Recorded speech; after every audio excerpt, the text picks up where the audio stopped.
Built this nation. Say it clear. Say it right. Say our name.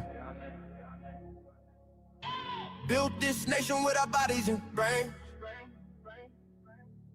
You benefit, don't give us credit, say our name. We FBAs, foundational Black Americans. You want us to fight every time you in pain, but when it's time to vote for, silence remains. Yeah. They wanna be us, from the style to the hair, from the lips to the hips, body shaped in our glare. They cross borders, profit off the fight, civil rights paid in blood just to stand in this light. Asia to Africa, you walk through the door, but this land got a history you can't ignore. FBI fought and still fighting today, made room in the system that kept us away. You praise the same power that never chose you, turn your back on the ones that broke chains just to move you. Say we don't know where we come from, that's wild. North to the south, this land raised my child. Built this nation with our bodies and brains. You benefit, don't give us credit, say our name. Say our name, say our name, say our name. We FBA, foundation law, Black American. You want us to fight every time you in pain, but when it's time to vote for, silence remains. We were renowned, check the globe for proof. Streetwear in Japan still mirror our roots. K-pop chase the cadence, study how we move. Rapper world language, everybody fluent. From Atlanta blocks to Mumbai lanes, Heinemann kind spitting bars, connected to the flame. That ain't hate, that's impact, that's reach. Culture travel worldwide when the source run deep. They copy the look, they borrow the sound, but skip the respect when we still hold the ground. Love the rhythm, ignore the pain, celebrate the wave, won't say the name. This was home, before permission, before approval. Say our name.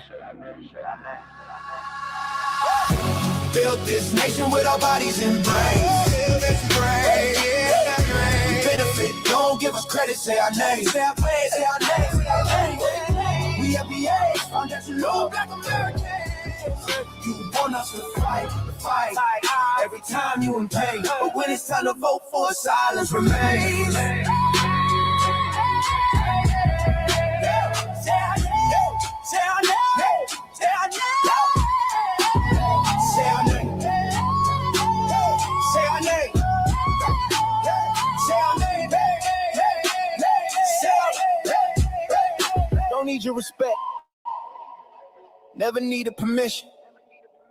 We built everything when we weren't even seen as human. Biting the hand that fed you. Surviving on scraps. FDA stopped begging. We learned to build from scratch. Learn to build from scratch. Learn to build from scratch. Say our name. Say our name.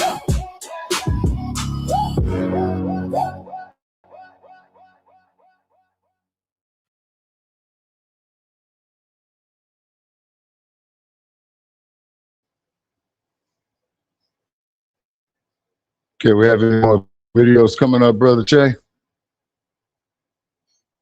Yes, Shabakas, the same old thing. Y'all don't hear us. Okay. All right. Doom, doom, doom, doom, doom, doom, doom, doom, doom. Pull up and see the motherfucking listen. Pack your bag, time to go home. Talking crazy on our soil where our blood and bones grown. This our grind, we outside on it. While y'all fools on the outside looking, y'all show no respect to Black America, so leave. Y'all don't get it, so it's time to go home. Get the hell up out of America, take your disrespect and just fly on. Y'all don't get it, so it's time I am on mute, going on mute now. You landed on the tarmac, fresh off the boat. Talking about y'all building nothing, man, you choking on the note. My ancestors the reason that this country even breathes. Picked the cotton, built the White House, planted the seed. Jim Crow laws, redlined the map, we was the target. You think that struggle's a costume, man, you can't mark it. We fought the wars, we bled the blood, we died for our future's chance. And you come here and give our legacy a side eye while throwing shade on the guard. While you benefit from doors we kick down with our last breath. Now you spit on the architects who stared down death. Disrespectful, that's disrespectful, ungrateful, a slap in the face, the only people who gave a fuck. So let me show your ungrateful ass to the right place. Pack your bags, time to go home. Talking crazy on our soil where our blood and bones grown. This our ground and we outside on it. Why y'all fools on the outside looking? Y'all show no respect to Black America, so leave. Y'all don't get it, so it's time to go home. Get the hell up out America, take your dues and just fly home. Hey, shake spot. Y'all don't get it, so it's time to go home. Get the hell up out America, take your dues and just fly Hey, home. shake the spot. The visa, the privilege to be here, cause my grandma did march for y'all, so disappear from our land. You can't plan our plan. Think it's Okay, a hold trend on. you can borrow, but you Hold ain't on. inherit the ghosts of our sorrow. We the foundation, the bedrock, the soil, and the root. You not no branch on our tree, and unproductive people always cosplaying me. Talking about we ain't do nothing, you lost your mind. We built this from nothing, time after time. From the beginning to now, we've been the backbone and muscle. Why you look down on the struggle and cause a whole tussle? The energy style with discussing is whack. So let's make it clear, there's no turning back. This land is paid for in full. In blood, sweat, and tears, and dreams deferred. You don't get to come into a house we built from the dirt and telling Black America y'all ain't worth nothing. That's a violation. Facts. Pack your bags, time to go home. It's our soil on our soil where our blood and bones grown. Show respect, this our ground. Y'all just tenants on a leash. Or get the step. Show no respect to Black America, so leave. Don't get it, so it's time to go home. Get the hell up out America, taking your business, I can just lie on. Don't get it, so it's time to go home. Get the hell up out America, taking your business, I can just lie on. Yeah, fly little birdies. Fly on back to where you came from. This ain't for you. The soil is sacred. We said what we said. It's time For y'all to go home. So fly a little birdies fly. So fly a little birdies fly. So fly a little birdies fly. Fly far, far away from here. So fly a little birdies fly. So fly a little birdies fly. So fly a little birdies fly. Fly far, far away from here. So fly a little birdies fly. So fly a little birdies fly. So fly a little birdies fly. Fly far, far away from here. So fly a little birdies fly. So fly a little birdies fly. So fly a little birdies fly. Fly far, far away from here. Bye bye, little birds.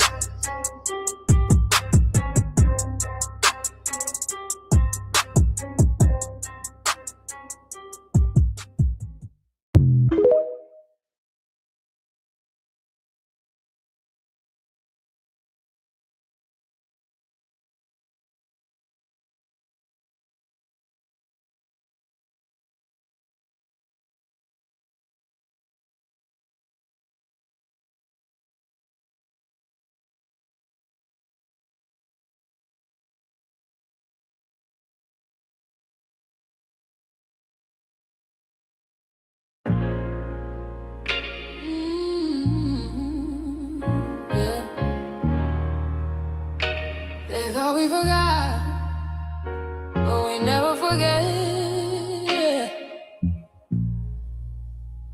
This one's for the rules.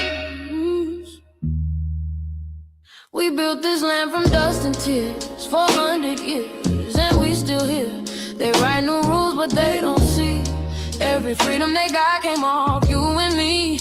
We planted seeds, they took the bloom. We lit the flame, they left the room. But we back now, know the skies. The spirits woke, we realize all we want is what we earn. That sweat and blood, yeah, the table turn. You can't go culture, can't fake that fight. This is our day, this is our ride. We happy. Say it loud, say it strong. We the heartbeat that's been there all along. Foundation of Black Americans, stand tall. We ain't begging for nothing, we built that all. Born from pain and grace, you can see the truth written in our face. We the soul, the sound, to fight the flame. Foundational Black Americans say our name. They love our rhythm, but they dodge our blues. Use our voice when it fits their news. They take our sound, but not our scars. We the backbone, we the scars. Now the veil is gone, the mask is clear. We see the game, we know it's here. No more silence, no more lies. We lift that flag and watch it rise. Rise up, rise up. We the ones that made this nation breathe. Our pain turns power. Our roots are trees. We know worlds. It's rhythm and grace. Shout, and now we reclaiming our rightful place. Can't copy courage, can't steal pain. You can't inherit soul by changing names. Our story ain't done, it's the revival. We guard the gate, it's about survival. We FBA, say it proud, say it loud. The world dances on what we vow. Foundational Black Americans. Still we stand, still we fight, still we demand. Every block, every song, we've been right here all along. The soul of a people strong and free. Foundational Black Americans.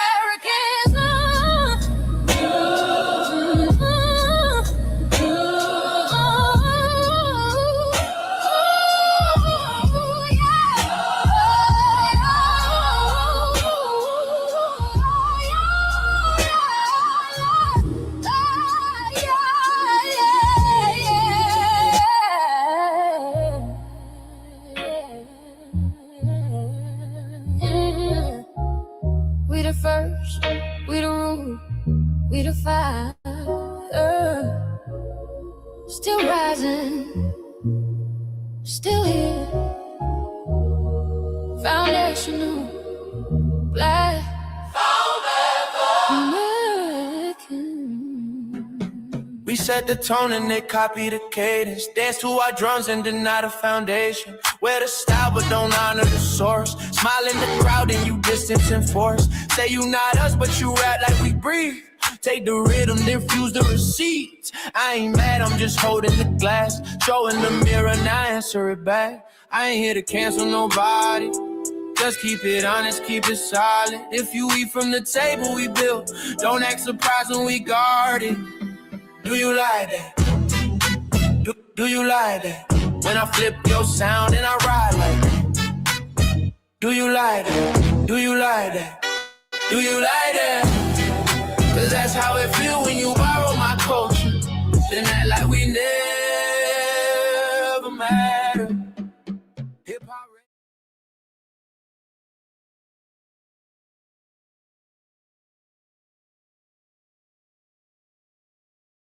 Mike Larry. Now this shit here is what I see it is. We're not fighting your battles. We're not carrying your fear. We're not lending our history to people who erased us while we were here. Just cause you're born here, don't make you FBA. That makes you a citizen, learn the difference today. This is lineage, not a look you can wear. Not a costume you borrow when it benefits you there. You use our culture like an access card, backstage pass, a straight facade, but now the mirror's in your face. No disguise, and you're uncomfortable looking truth in the eyes. We didn't leave our land to beg for a chance. We stayed, we fought, we took every advance. That's the separation, that's the line you cross. We paid the price, you learned the cost. You waving your flag on our soil, but fighting not to go back home. Waving your flag on our soil, building comfort on a foundation you didn't own. We waving our flag, red, black, and gold. Stood our ground, never sold. You waving your flag on our soil, but scared to build what you claim you love. Our humor, our style, the way we move, the smoothness, the sound, the things we prove. Music we birth, language we shape, innovation forged under constant escape. Warrior spirit means stay and defend, not flee your land and rewrite the end. You call it success, but don't confuse the two. East came after what we went through. You abandon your land strategy. You wave that flag loud, but won't return to build your legacy. That contradiction tells the story for you.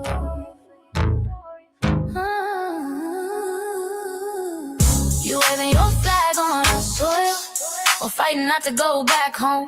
We waving ours where we were forged, every inch earned, every brick known. We can't be deported, and that truth changes everything. We can't be deported, and that truth changes everything.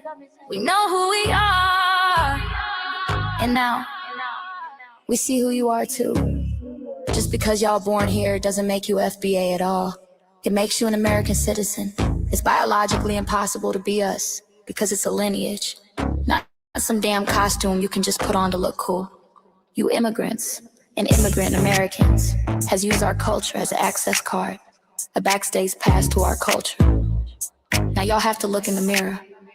Our sense of humor, the aesthetics, mannerisms, the style of dress, the smoothness, the creativity, our genres of music, innovativeness, our slang, our warrior spirit by staying on our homeland and fighting and not fleeing to somebody else's land to beg for a better life and shit on the very people who fought to have us there.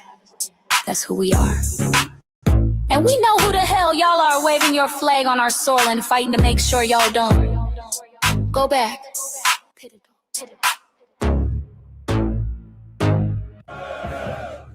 You can't leech off our culture anymore. Beat it!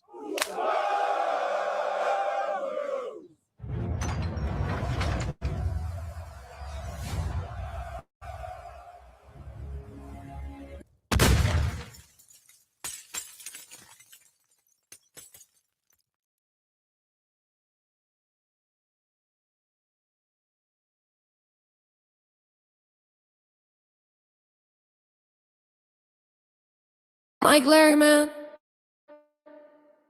you did it again. We really making history. Let's go. Do you like that? Do you like that?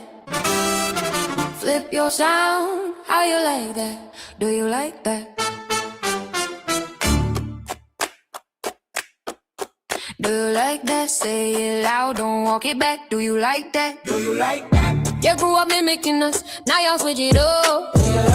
Turn the carbon copies, y'all ain't black, what the fuck? It's funny y'all connecting to our culture like it's Wi-Fi. Surfing on our waves of our culture, no more agua. Still in my culture for all these years. Look how time flies, all these colonizers in disguise. Y'all hate, y'all still hate us outside. Study dope, drip vampires, suck the blood of our guilt. They copy the flavor, sip the juice, love the results, hate the truth. Who? Do you like that? Do you like that? Do you like that? Flip your sound. How you like that? Do you like that? Democratic shields, talking points, the road they fill. Fish and chips, agent on the mic, judging FBAs, but ain't you half white? Talking like you one of us, we need a proof face. The agent type, the prune face, like 50 and Jim, it's a cold game. Throwing stones cause we built our own lane. I'm joking, kinda, but I mean, smile calm, pressure intact.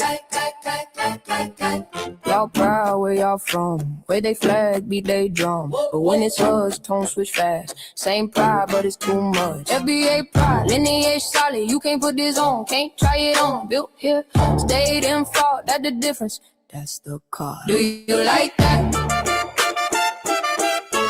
Do you like that? Say it clear, don't twist the facts. Do you like that? Yeah. Do you like that? Do you like that? Point made. No edit. No care.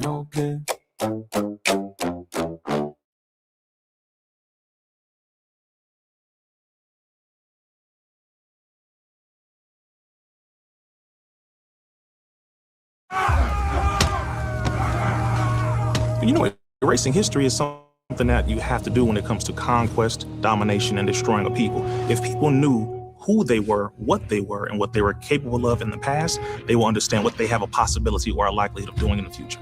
Foundation of Black Americans, we've always had a culture of resistance. We cultivated a culture of resistance on this land, and we've been resisting ever since we've encountered European domination. But nothing was really popping in Europe until the transatlantic slave trade, and that's where they amassed a lot of wealth.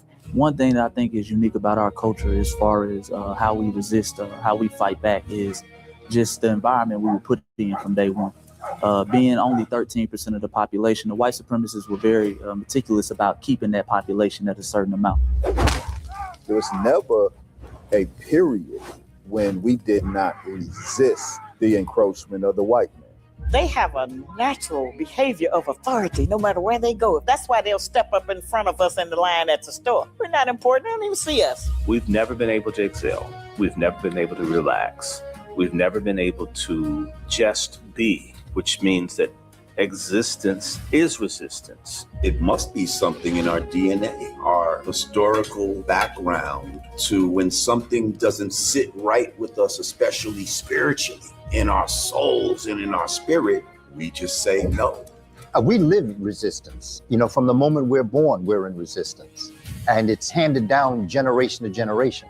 And so I think that cultural resistance is actually in our DNA, in our epigenetics, and then it blossoms out into the culture.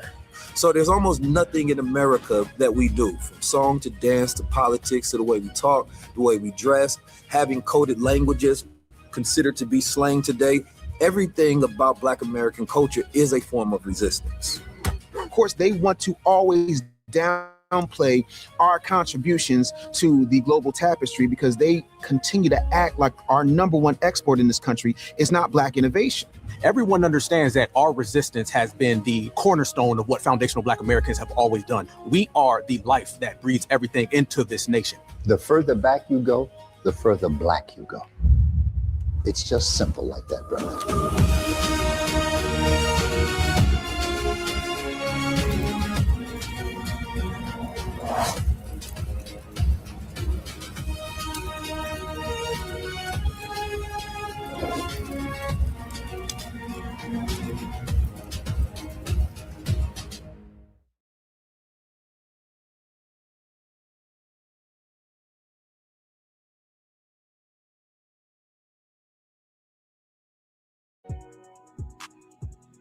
Introducing the B1 Rolodex, the easiest way to search for and support FBA and B1 businesses.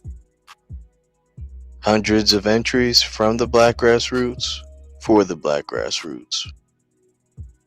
Free to use, free to download, constantly updated. Trouble navigating the document?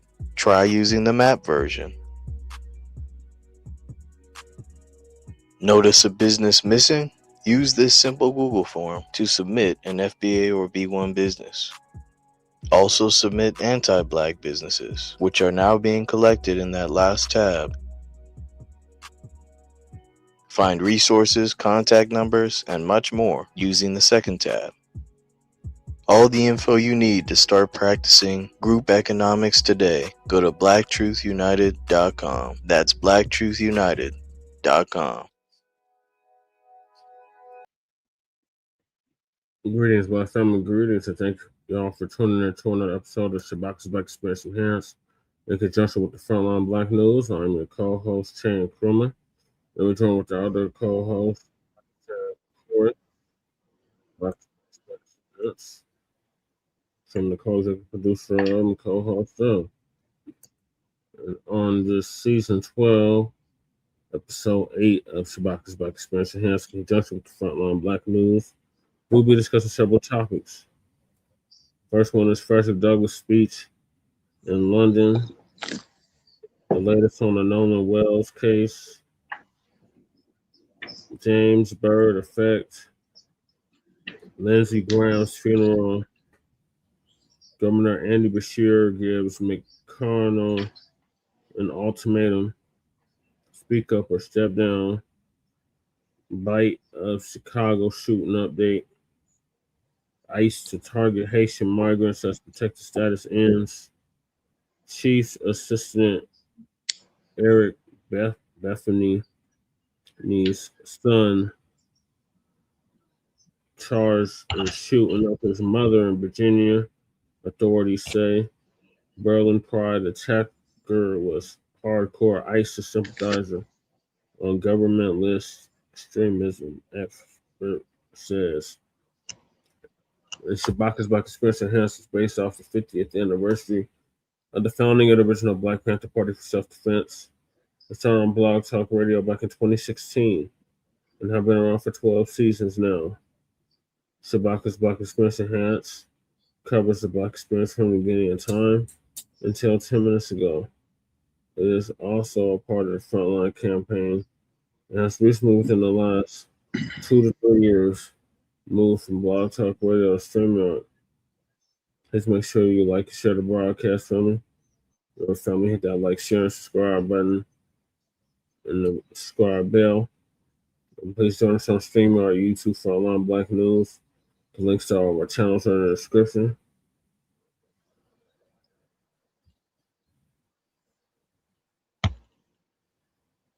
And we got copyright disclaimer in Section 107 of the Copyright Act of 1976. Allowances are made for fair use for purposes such as criticism, comment, news reporting, teaching, scholarship, education, and research. And I do not own the rights to music. You were right. I was wrong. All right. You were right. You were right. All right, Shabaka. So what are your thoughts? Yes, sir. Yeah, well, my thoughts is, man, they've been doing this ever since Freddie D's time, and I'm going to be reading some literature right here. It's a pretty thick book. I recommend everybody get it. It's called Fredericc Douglass, Profit and Freedom. The author is David W. Blight. Okay, so what it is that they put these hurdles up for us that's still a throwback to slavery, rather if it's entertainment, sports, education, economics, and economic and unity development of us. You see, is because what was it, Brother Chafe? They had saw more than 4 of us at the same time, man, and we didn't answer the bell or answer anything that master's telling us to get back to the fields. A lot of those slaves were brutalized. You see what I'm saying? As because you could be, 3 or more. Yeah. They felt that it was a conspiracy, and then not in regard to Frederick Douglass, but let's look at our ancestors, your ancestors, my ancestors. They call us racist because we still got that genetic memory. You see what I mean? Yeah. And then on top of that, when these other groups come to America, fleeing their oppression, then everybody opens up their arms to us, and we be, as Black people, the first ones they come talking to, acting like we supposed to be up there. Well, Mr. Whitey, you from Poland or you from France, and I's your nigga. Bullshit. Not after all the innovations that we made, not all of how we contributed to the American economy, man, not so much with the cotton. And then after cotton and slavery was over, what did they start stealing on us, Brother Che? Our intellectual property rights, our right to own real estate. You see what I mean? Our right to open up businesses. There in the city of Atlanta, they didn't even allow Black police officers to use weapons. What was that, Brother Che? The late 1940s and 50s, I think. Yep. Okay. And then not to mention at that time, our people served in World War II like my dad did. He served in World War II. His nephews went over to Vietnam. You know what I'm saying? And I thank God that all of them came back. You know what I mean? Yeah, my great-grandfather served in World War II. Yeah, you see? And then in World War II, they, what's the director's name? Norman Jewison, that made In the Heat of the Night with Sidney Poitier. And then he also made A Soldier Story, right? Okay. And I noticed in both those films, and I know that dude was involved in many more, right? He didn't show, as we say here in the intro track here, of our resistance that's already in us. You see what I'm saying? And then just like Frederick Douglass, before he escaped the plantations, he got hit with a whip. Then he whooped the dude's ass who hit him with the whip. Then he took the whip and beat him. Okay? Can you hear me? Yes, Shabaka. I'm just trying to figure out where you're going, just because the first topic is on Fredericc Douglass. Right, yeah, and I was about to blend it in. Okay. All right, and then we got other topics, appreciate the hard work that Jesse is doing, and I do try to do my share of the work, but, we do what we can, because we both try to stay alive. Okay, right. Born Frederick. Okay, here we go. Born Frederick Augustus Washington Bailey, a slave in Talbot County, Maryland, in February 1818.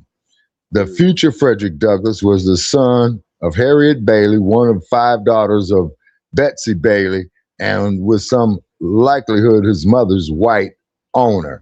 So this is what we talk about in regard to the imitation of life. You see, this crap was done to us systemically, because the white man would go violate the black woman and offsprings from those unions, the slave master turned him into property. He saw his mother for the last time in 1825, though he hardly knew her. Now, this is a very, very important fact. How many mothers out there, man, are not going to know their children? And she gave birth to them. See what I'm saying? See, so they knew that. So this oppression, ladies and gentlemen, was systemic.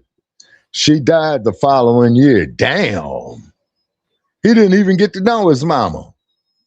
Douglass lived 20 years as a slave and nearly 9 years as a fugitive slave, subjected to recapture. Just like we were saying, Brother Che, if you and I were slaves, man, we heard there was gold in California, and hey, man, and we swinging out of here, we shaking this spot, we're going to get some gold. We'll get captured. Okay, by the local authorities that turn them over, to the slave patrollers. You see what I'm saying? And what they would do with us, Brother Che, they would tie us up, bound us, beat us, but we still had to walk. You see, because like how they tie their ropes or whatever, chains, whatever, to the horse. They ride, we walk. You see what I'm saying?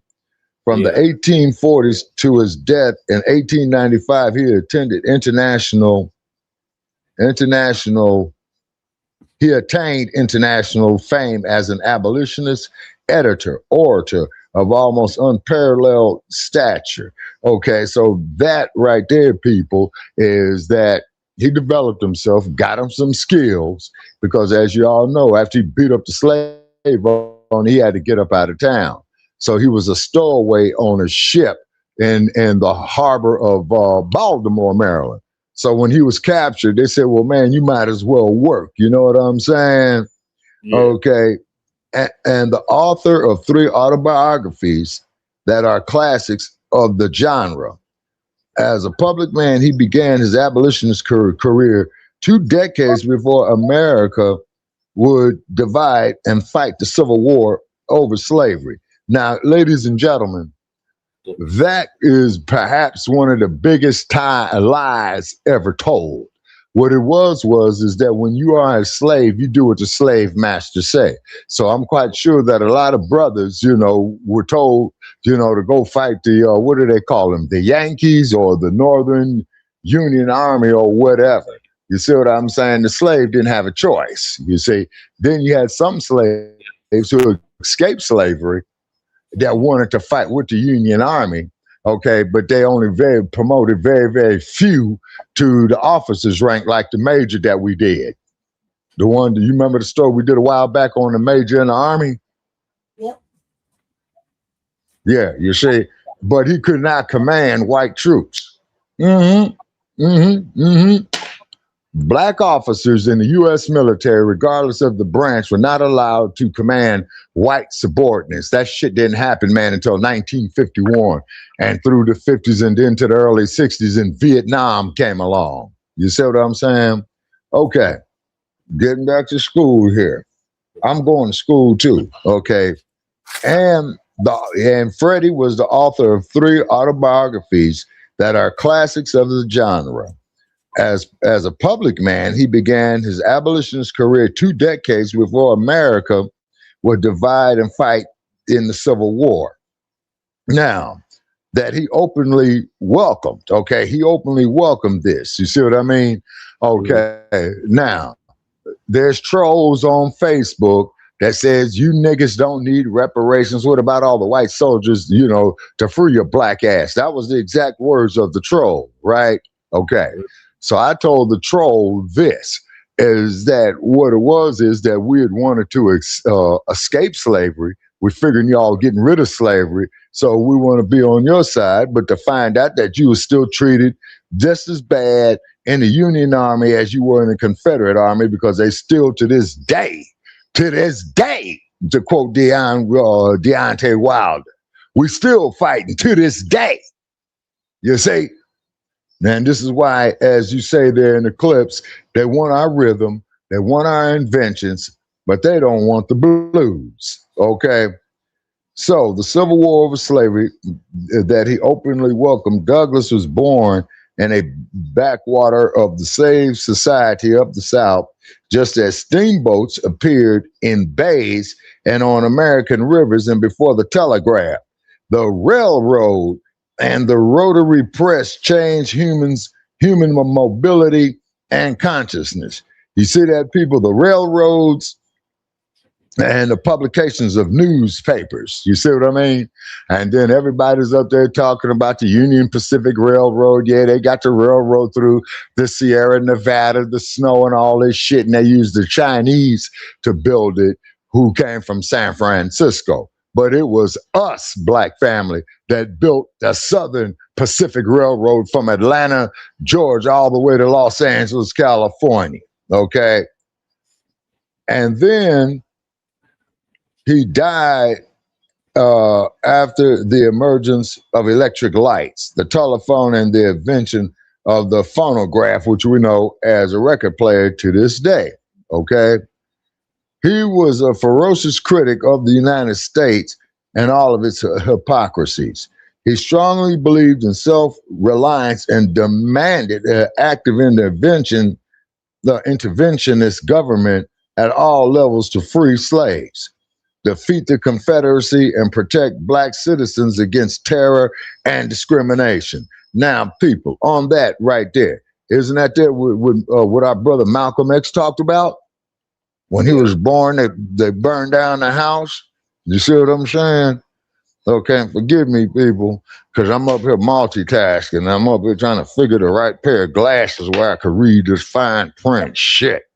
This is what happens when you get old. And them still ain't it. Just bear with me, folks, okay?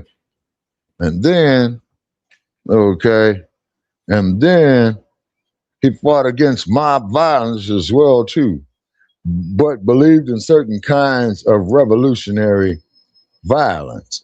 In his own career, he heroically tried to forge a livelihood with his voice and pen, but fundamentally, he was not a self-made man, an image and symbol he touted in a famous speech.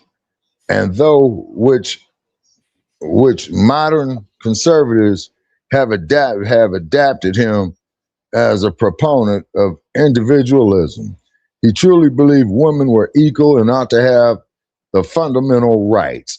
Okay, see, that's another thing they don't mention. See, so he went out there and fought for women to get the right to vote.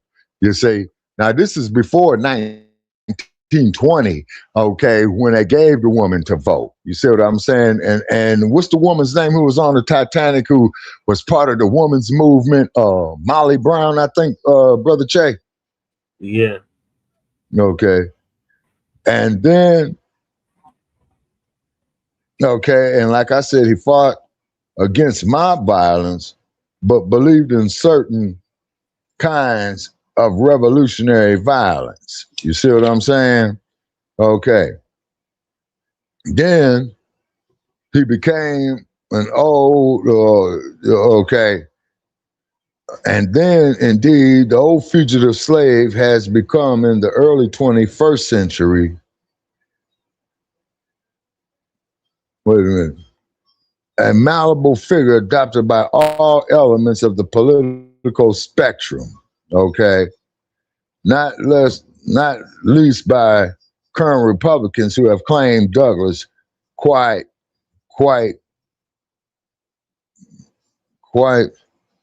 historically as their own by elevating a single feather into his thought. Black self-reliance at the expense of his enduring radicalism. At the unveiling ceremony of the statue of Douglass in the U.S. Capitol in 2013, chosen by the District of Columbia as one of the two representatives to which each state and the district are entitled. Congressional Republicans walked around proudly sporting large buttons that read, Frederick Douglass was a Republican. Okay. Douglass's descendants present as well as some of as well as some of us scholars with, shall we say, different training and research, smiled and endured whose Douglass was, is a modern question rife with the meaning. But he was also arrogant at times and hypersensitive to slights. He did not take well to rivals who challenged his position as the greatest spokesman of his race, although he also mentored many younger Black writers and leaders. You see, this is the stuff they don't tell us about in school, Brother Che, about Freddie D. You see what I'm saying? Che, you still there? Yes. Yeah, okay. So therefore, man, what he was trying to do was trying to educate the people to read and write, so therefore they can become literate. You see what I'm saying? Mm. But he was also vain, arrogant at times, and hypersensitive to elites. He did not take well to rivals who challenged his position as the greatest spokesman of his race, although he also mentored many younger Black writers and leaders. He liked bearing on a pedestal. No, he liked being on a pedestal and did not intend to get knocked off. Douglass was thoroughly and beautifully human. Above all, Douglass is remembered most for the telling of his personal story, the slave who willed his own freedom. All right, check that out, people. Okay, Douglass was a man of words, spoken and written language, were the only major weapons of protest, persuasion, or power that he ever possessed. You see, so he was a great orator. He's talking about the horrors of slavery as well, too. And he's also talking about the side effects of it to a point. So what are your thoughts on this here, Brother Che, before I go any further? And if we got any chats, please check the chats to see what they're saying as well,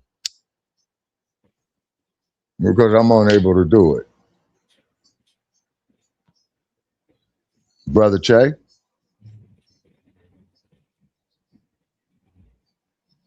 Brother Che?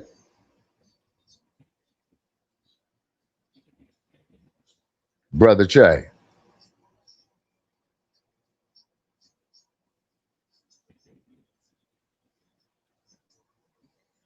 Okay, Lady Che, are you there? Yeah. Okay, so what is your opinion on some of the material I just read here, ma'am? Well, I think it's all diabolical, really. I think that I need a refresher on the topic, but I'm pretty sure whatever we're talking about is diabolical.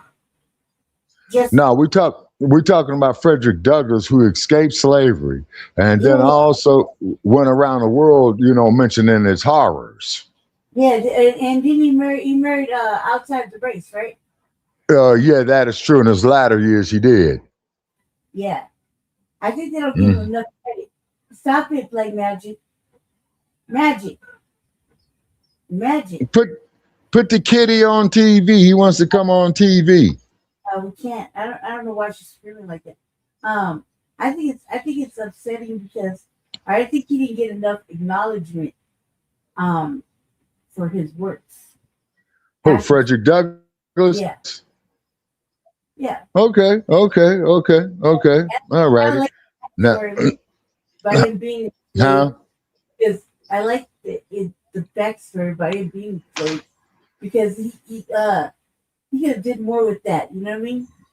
Mm-hmm.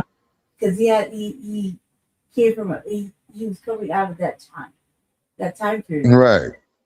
Right. But he also was a slave, so he knew the horrors of slavery.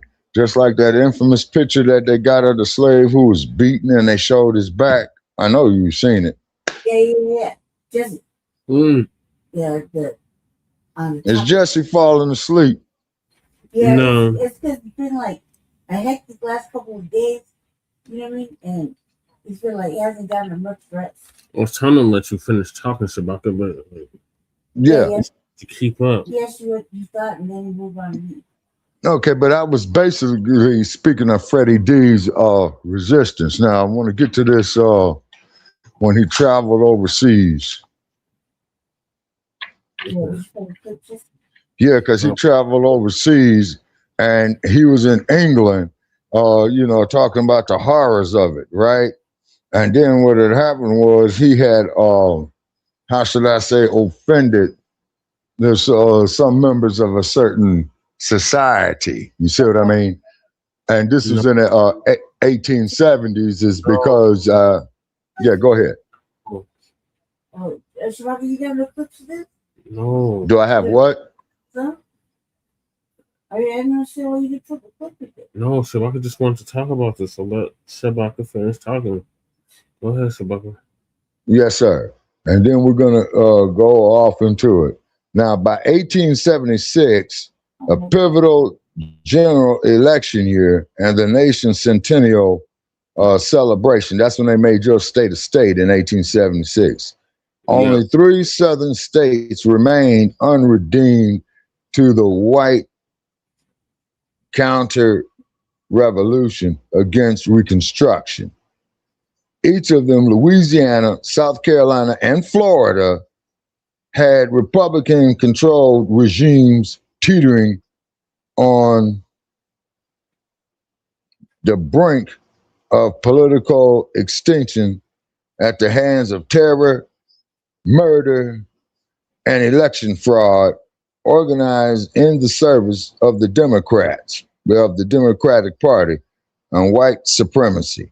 Indeed, the white South's revival and takeover of its political fate and the systemic destruction of Black civil and political rights, as well as economic independence, had left a cloud of despair over what remained of any reconstruction publicly by the Grant administration. Now, that's very important that you remember useless Grant. You see what I'm saying? Because he was against us too. You see? And then not only he in his titlers, he had become crushed for widespread unpunished violence. Many hundreds murdered driving, trying to vote or establish livelihoods. Okay, so that's us. So that's the Ku Klux Klan going out there with their reign of terror, ladies and gentlemen. You see what I'm saying? To keep us suppressed, you see, because to this very day, they're in fear of a Black revolution, but they don't have nothing to worry about. Nothing. You see? Nothing. You see what I'm saying? And then, okay, I want to make sure I got everything. There was something about a speech Brother Che he gave in 1876. Okay? All right? Now, let me see here. Well, I got to change these damn glasses again. Shit. Okay. In the inconvenient and uncomfortable space of the courthouse town hall, Douglass held forth in the afternoon on how he was not a fugitive from slavery, but a fugitive slave. that he was still in slavery was due to the American churches sanctifying and justifying the tyrants of slaveholding. You see? And then he stated, looking at their audience in the eyes, he declared, you are yourselves our enslavers. You see? And the evening, the crowd was even larger, according to a writer by the name of Rogers. Douglass delivered an unforgettable performance, beginning slowly with a calm, deliberate narrative of his life. The young man who had just turned 26 years old told of gaining his literacy from Sophia Auld until her husband, Hugh, forbade it. Forbade, meaning that he forbidded it. It as well was learning from his playmates and workmates in the streets and on the docks of Baltimore. This, Rogers observed, Douglass accomplished in a hesitating way, reciting the facts almost dullish in manner. Then came symptoms of a brewing storm that took hold of the audience like nothing Rogers had ever seen. Douglass has gradually let out the outraged humanity that was laboring in him in indignant and terrible speech.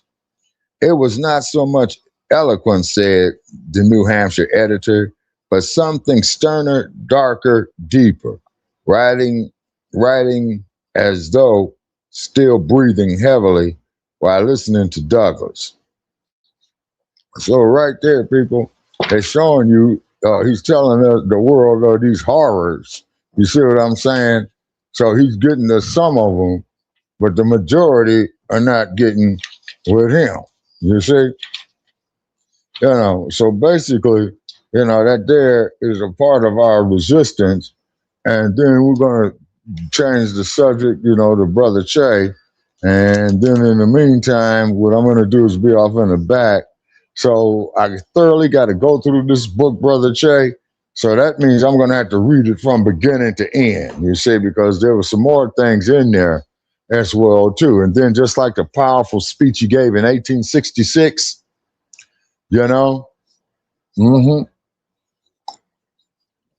And I believe 1876, isn't that the year Useless Grant became the president? Brother Che? Lady Che? Is there anybody in the studio?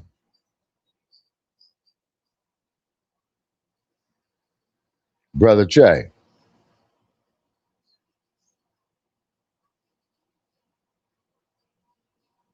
Okay, Brother Che.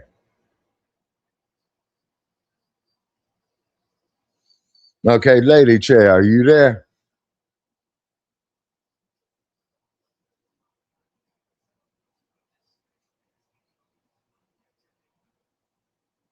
Okay, Brother Che.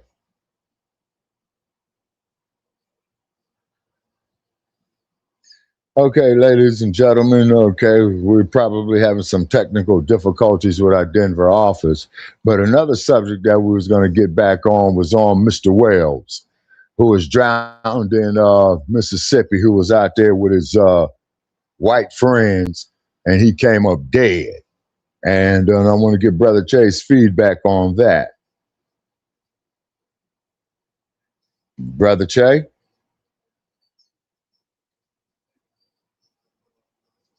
Earth calling Brother Che. Lady Che, are you there?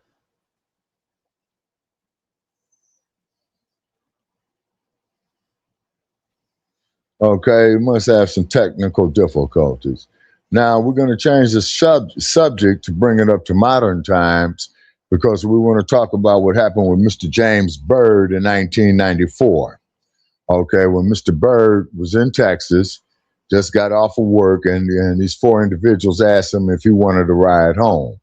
Before Mr. Byrd got home, ladies and gentlemen, he was dragged Okay, so which means is that they bound and gagged Mr. Byrd either with ropes or with chains, and they dragged him from the back of a pickup truck, dismembering his body. Very, very horrible death that they used to do to our people. You see, so this is why here at Shabaka's Black Experience Enhanced, we deal with the Black experience from the beginning of time to 10 minutes ago.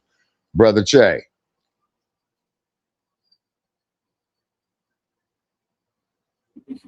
Yeah, we don't know what happened.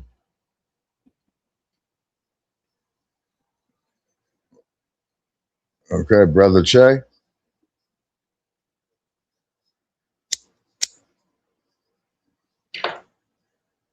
Okay, we don't know what happened with our Denver office. Lady Che, are you there?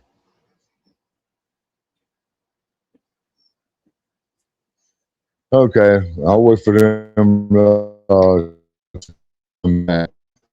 But anyway, ladies and gentlemen, in these modern times, this is how you got the school to prison pipeline of how they still are enslaving our youth, you know, just trap music and things of that nature right there. And we're still making up, you know, the majority of the inmate population.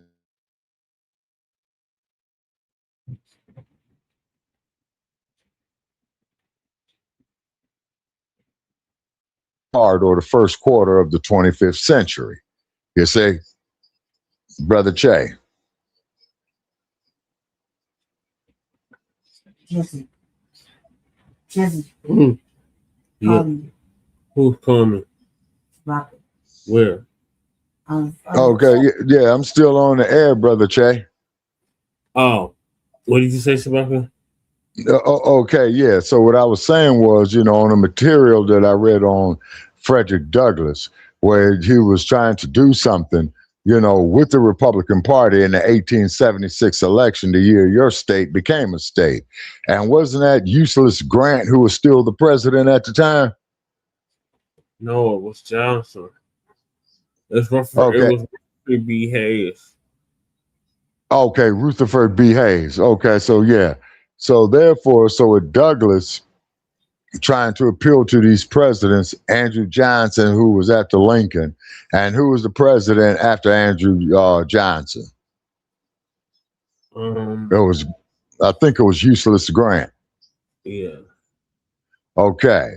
All right. So Freddie D was saying off here in the books, ladies and gentlemen, that we were still intact for all practical purposes as slaves. And then as we was building our Black Wall Streets, you know, who came along? The Ku Klux Klan, and start tearing down our businesses like the Black Wall Street. You see what I mean? Because they want our rhythm, they want our money, but they do not want our blues. So therefore, you know, I salute Mr. Douglass on what he did, escaping bondage, plus he freed himself, you know, by any means necessary. And he went on to start traveling the rest of the world because he had made speeches in England.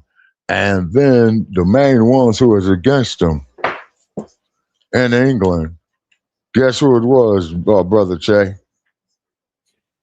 I'll give you one guess.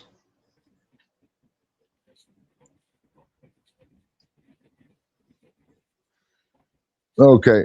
Historically, nothing had been more conflicted in Southland than Church's history, and Black Americans, abolitionists, had arrived in the midst of the region. Most embittered religious and institutional institutional dispute of the 19th century. No people or country likes to be told by an outsider that their whole head is sick and the whole heart faint. Their hands are full of blood. Some of them were Scots, though in the 1840s, mirrored, and one of their periodic interscene clerical struggles seems to welcome a strategy jerry-maids, and that stranger now will garner a great deal of practice for arguments that he would employ in his own country. Political life in Scotland took place in or because of his churches. In 1841, led by the middle-class evangelical reformer Thomas Chalmers, a large group of ministers and their supporters bolted from the General Assembly of the National Church of Scotland, formed the Free Church of Scotland. More than 1/3 of the 1,200 or so ministers in Scotland, and perhaps as many as 1/2 of lay people, joined the new movement to pay ministers and build churches the new organizations desperately needed. Monetary, wait a minute. Movement. The ministers of Scotland, and perhaps as many as 1/2 of lay people, joined the new movement to pay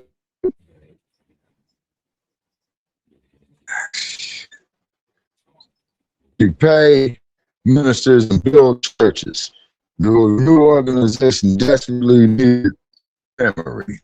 Not part of its funding. Delegation sailed to America in 1844 and collected several $1,000 as Douglas and a small band of Americans. As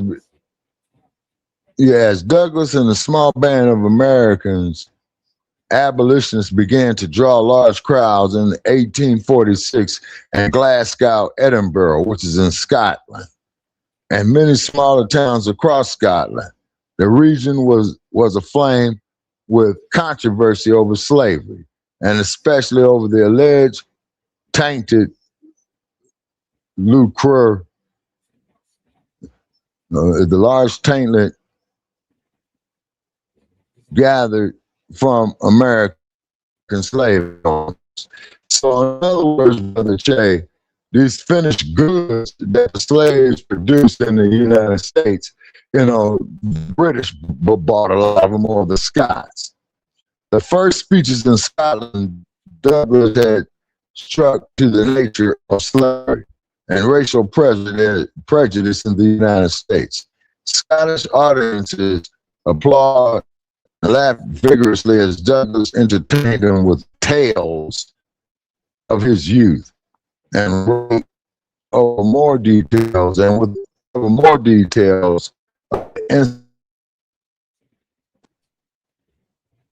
the Scots cheered widely of his satire and master. He portrayed him as the voice of the slave with dangerous enemies arrayed against him. So you know what that means. They systematically was trying to get rid of this mess. They make something called books, that is written, as opposed to that internet shit. You see? And this book here, like I said, ladies and gentlemen,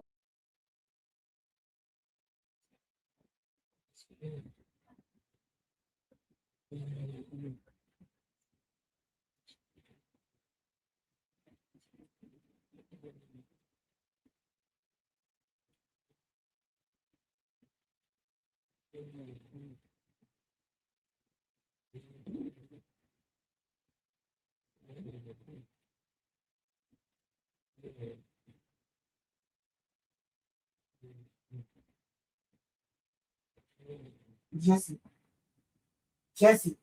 You got cook to play?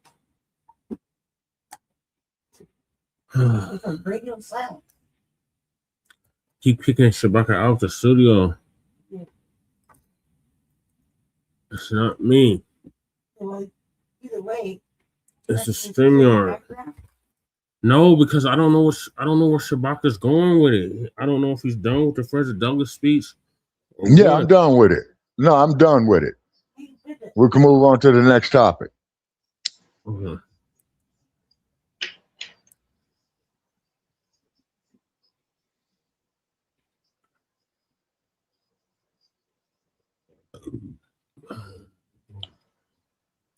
Okay, Shabaka. So the next topic is Nolan Wells. Yes, sir. What's the latest on Mr. Wells? Is because I've been seeing over the net, that his case has been getting a lot of attention, but on mainstream media, they're not saying nothing about it. You know what I'm saying? The man's, yeah. Several clips lined up. So I got a viral video, boat video exposed the demise of Nolan Wells. Right. Audio engineer broke down. Mm-hmm. Emergency call. Mm-hmm. Okay. Before I play this, I want to quickly explain. And this is fair use under the Copyright Act of 1976. This is fair use.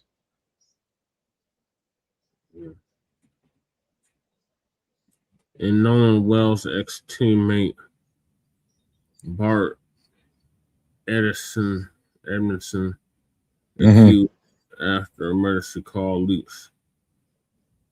He's accused? Yeah, his best friend. Okay. You sound tired as hell, man. You all right?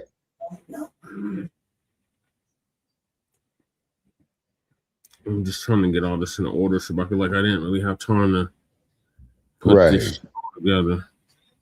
Okay. All right. So those are the videos I have for that. Okay.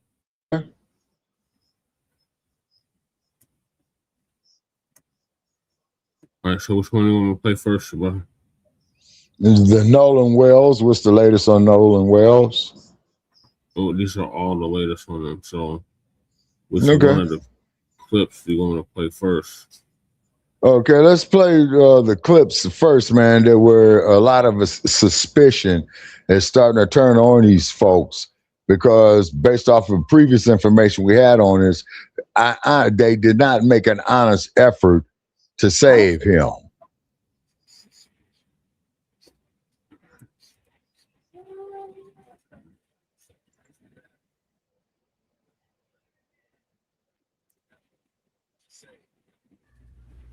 Good evening, good morning, good night, wherever you are.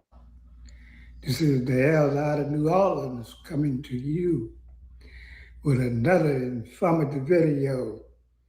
All praises to our Creator and our ancestors who came before us, gave us wisdom, knowledge, and understanding. But family, this video is about the video that's going viral about the Nolan Wells case. There's a video that was created by a sister named Janetta Brantley when they was out there on the boat calling for the Coast Guard. And in that video, in the background, it was saying about Nolan, saying things about get up, is he dead, oh God, this, that, and the other. A lot of people saying it's fake. It's not fake. That's right. Because he called a dispatcher, talking about the boat was sinking in 30 foot of water. That's in the same video where in the background, they were saying these things about is he dead, this, that, and the other. It's real. And the sister did it without She's an expert. Didn't use no AI or nothing. Then they called the grandpa, and the grandpa said, we don't need the Coast Guard. But early in the video, he was Warren, who did the call to the dispatcher, asking for the Coast Guard, saying they was sinking. It's a big cover-up, family. That video said a lot. And they got more people on social media solving this crime. This was a murder, allegedly by the people he went out there with. That everything is falling apart. All their lies, and you got this Sambo, Brandon Tatum, he's sitting up there trying to deflect this, that, and the other. He even talking about made a video that black people, his black friends, is the cause of him having this demise. You don't think that man is a joke and a liar and a deceiver trying to cover up a crime? He's a crook himself, along with the DA, the sheriff, and everybody else that's involved in this cover-up, because that's what it is. And it's being exposed by a lot of social media content creators, white and black, black and white, exposing what's going on. Even TMZ said that it was live. It was live because he the one called for the Coast Guard. In some kind of way his grandpa got in it, and the grandpa said, we don't need the Coast Guard. Now, which one it is, you need it or you don't need it. It's a cover-up, family. And that sister, Janetta Bentley, she did a great job of cleaning out, all the static. Because I heard what I heard, and everybody else heard what they heard. That's right. And you got this clown, this Sambo, Brandon Tatum trying to deflect that it wasn't true. Now he's blaming black people or blaming Katie or this, that, and the other. But the truth is coming to the light. Somebody need to be in jail, along with the judge and the sheriff and the DA, all of them crooks. That's right, family. But that's my take on that situation. That video exposed everything. To any intelligent person, that video exposed everything. Peace and love. Put up the likes and shares, and stay tuned for the next video or live stream. And I'm out.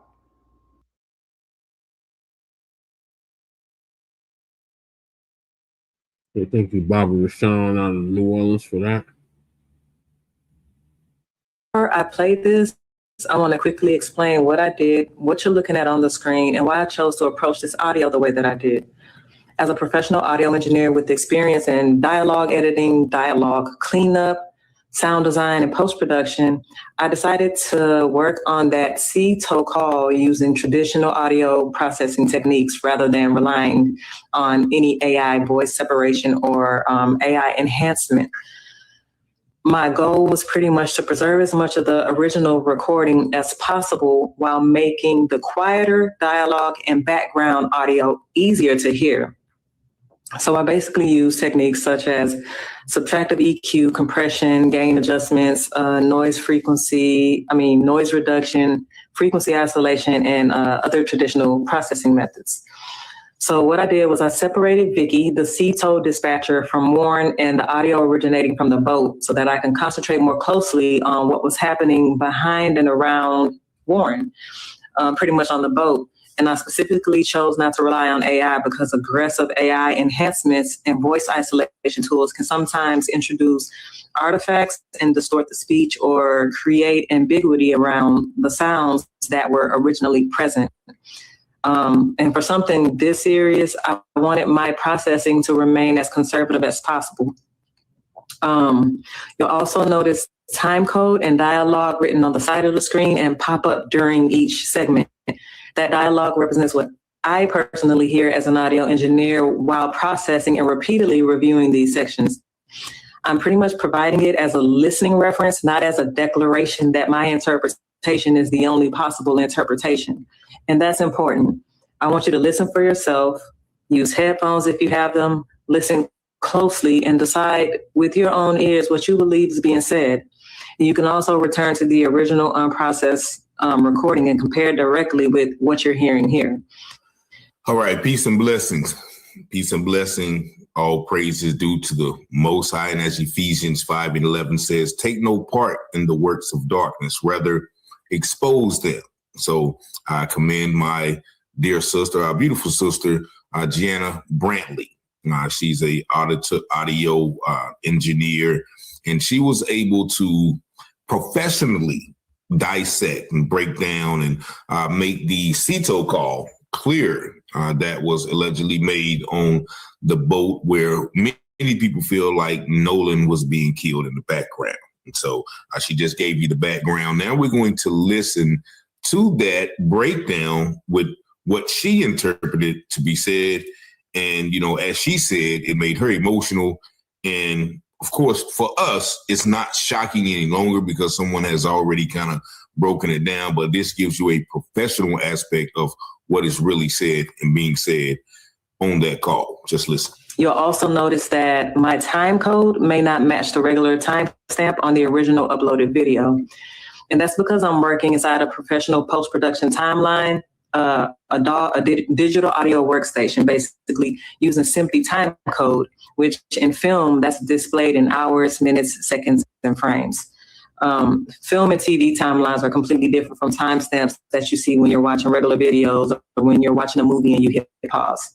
So basically the time code on the screen is there to identify the precise location within my working session, not to represent the elapsed timestamp displayed by the original video player.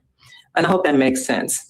For this first video, I'm sharing only approximately 37 seconds of the call. I originally intended to continue much further, but once I separated the dispatcher from the boat and started concentrating exclusively on the background dialogue, what I believed I was hearing became extremely difficult for me to process emotionally, and I needed to take a mental break.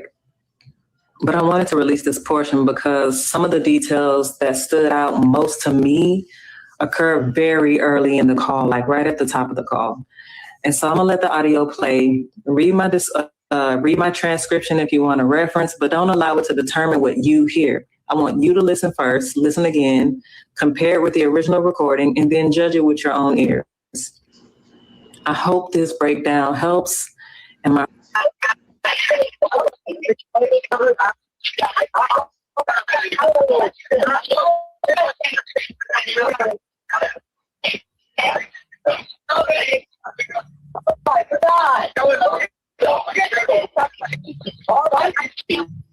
Hey, we're at the west tip of Horn, and our bilge pump stopped working. We're thinking, can y'all please come? We have a membership. Shut the fuck up!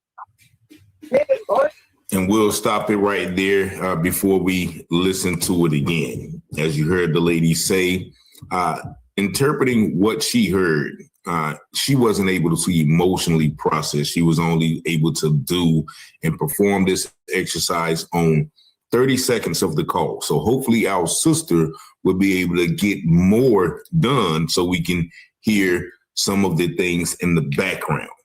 But from what I hear, she is spot on when they said, oh, is he really dead? And somebody says, Do you think we can cover it up? And they said, and then the female voice said, is he really dead? And then somebody says, oh my God. Oh my God. And then at the end of the call, because you remember Warren kept referencing his buddy Bart. And at the end, he says, damn it, Bart. Like, you know, when somebody does something that is messed up, it's questionable.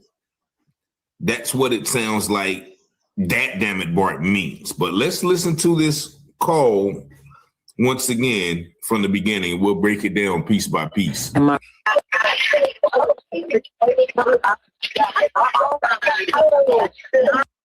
Can we cover it up? Yeah, I thought all about that.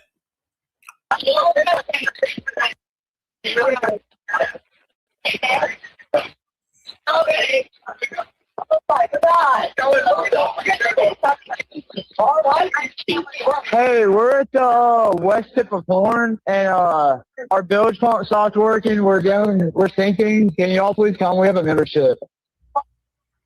Shut the fuck up!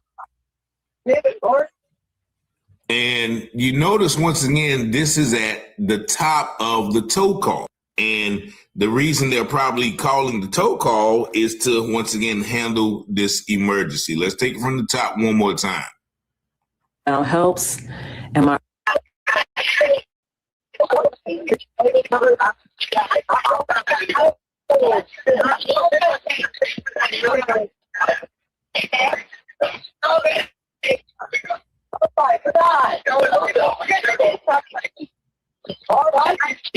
Hey, we're at the west tip of Horn, and our bilge pump stopped working. We're sinking. Can you all please come? We have a membership. Shut the fuck up! So it's the damn it, Bart, for me at the end that puts me in the mind that maybe Bart is the one who did something to our dear brother. We've heard Warren mention Bart on several occasions, but we do, if this is alleged what is being said, once again, I'm not saying it is, I'm saying this is what she's saying it is. We have at least 3 suspects on the boat. Warren, who's making the call, Wyatt, whose name gets called, and damn it, Bart. And several other people, because remember, I think, you know, somebody released that photo. There was at least 7 people on that boat. And somebody else pointed out to me this right here. If you look at this picture, which is alleged to be the scene on the boat, where once again, the boat is quote unquote getting towed. But you see a leg hanging up out the boat, which many people feel is Nolan's. But if you look to the left, that guy looks like he is on the phone. That guy looks like he is on the phone. And then you hear a girl basically, you know, real close who you can hear. And then you see another person, you know, in that area. And so to think that this is the point where Nolan, once again, was killed is not far-fetched. If what we hear on that call is true, because they're checking on him and say, is he dead? You know, is he really dead? Oh my God. So it's almost like maybe they were just up there torturing him, punching him, and, you know, you're going to be our punching bag until we get home type deal. And then they may have went too far. Allegedly. I'm not saying that this is it, but you know, that makes a lot of sense. They're yelling like, get up, like they've been, you know, throwing them down, wrestling with them, elbowing them, whatever the case may be. But of course, the 2 nurses that alleged to have someone had saw the body that was transported said that, you know, he looked like he had been tortured, looked like his face had been burned. And you have to also ask, why was the closed casket? Now, it could be because the coroner down there in Mississippi allowed the body to decompose so badly that there was no way to have a closed casket. And I think that decomposition was done purposely to prevent, you know, any of the evidence to support nothing other than a drowning. But once again, the question is, if he did drown, I see a lot of people say, what are you, he drowned, he got drunk and drowned. when did he go in the water? He just, after they drove off in the boat and after he walked away from Katie, he just walked into the water right around everybody else and just fell in the water and drowned. And nobody saw nothing. So that is the point, that nobody is even addressing, when they do these mock scripted interviews with these people. So they say they got them some evidence and they're going to present it to the grand jury. We are going to wait and see what that evidence is. But once again, many people think that, Nolan was possibly killed by his supposedly friends. And so once again, y'all let me know what y'all think about this new breakdown of the audio. Y'all see the number 919-587-7782. I really thank y'all for liking, watching, and subscribing to this channel. And as always, I pray you have peace and blessings. And as the scripture says, all things that are hidden shall be revealed, and those things done in secret shall be exposed on the mountaintop. Let's go, Rich. Let's go. Be watching Telehouse Publishing, breaking news coverage. Give you the truth before the hate news go mud in it. Before the jury decide and the judge discover it. You should tune in to Telehouse Publishing. Telehouse Publishing, breaking news coverage. The propaganda grammar don't believe none of it. Before the jury decide and the judge discover it. You should tune in to Telehouse Publishing. Who keep the people informed? Stories abroad from literary work where the narrative's wrong. The research is always on point. The commentary is hard. It's Rich Teller raising the ball. Follow along. Shout out to FBA, still FTP. Big up in FAC. And all my black families. It's three sides to all stories. Which one you gon' believe? We run down on the false prophets when they come to deceive. 100% urban world news, current events. We don't like them lies. Media is biased. We got God inside. Slaves and just as power. If you don't know by now, look around me, the darkest hours. Cops squeeze their hammers because they don't understand. Stop and freeze with our hands and kill us off like cancer. Don't speculate before the facts on the case. Telehouse set them straight by smoking Richard Vasquez. You watching Telehouse Publishing, breaking news coverage. Give you the truth before fake news go mud in it. Before the jury decide and the judge discover it. You should tune in to Telehouse Publishing. Telehouse Publishing, breaking news coverage. The propaganda grammar don't believe none of it. Before the jury decide and the judge discover it. You should tune in to Telehouse Publishing. Negroes have listened to the trickery and the lies and the false promises of the white man now for too long. And they're fed up. They become disenchanted. They become disillusioned. They become dissatisfied. And all of this has built up frustrations in the black community that makes the black community throughout America today more explosive than all of the atomic bombs the Russians could ever invent.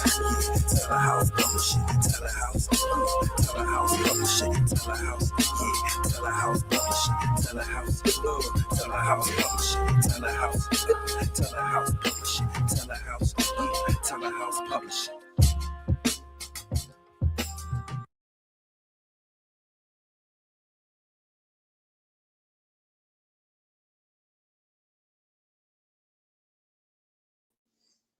Reporting live from Irish Glove, Fight Plus News, I'm John Ava.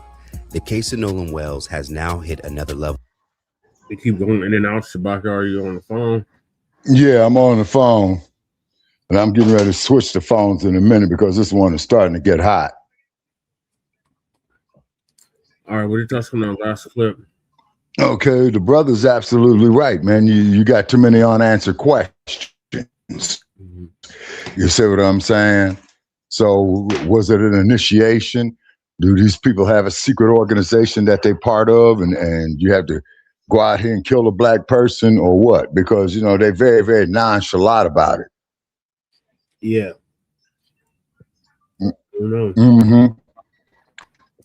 Yeah, because you would have other people, our friend, discussion. Yeah. The leaked official audio of his friends, who some consider were not his friends, emergency call to a boat tow company will begin circulating online.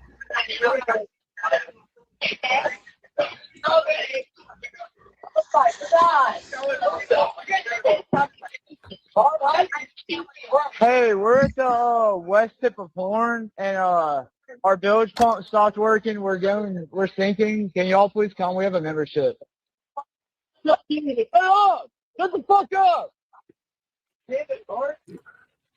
Now, what was shocked listeners from the recorded audio was the commotion taking place in the background as the boat's driver, identified as Wyatt Pyron, spoke with the operator of Ceto while allegedly struggling with the boat.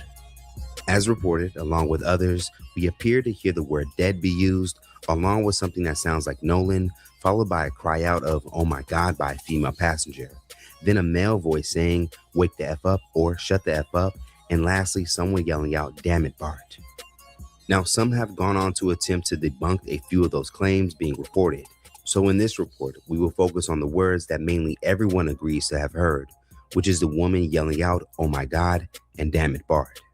According to a recent interview by Warren Hudson, the self-proclaimed best friend of Nolan, and who was identified since the case's earliest reports, the lead call would be made just as they were getting help to be told by their friend Bart Edmiston, which means that "Damn it, Bart" was more than likely directed towards Edmiston, who happens to be a former student of Ocean Springs High School and a now collegiate athlete for the University of Wyoming as their starting punter.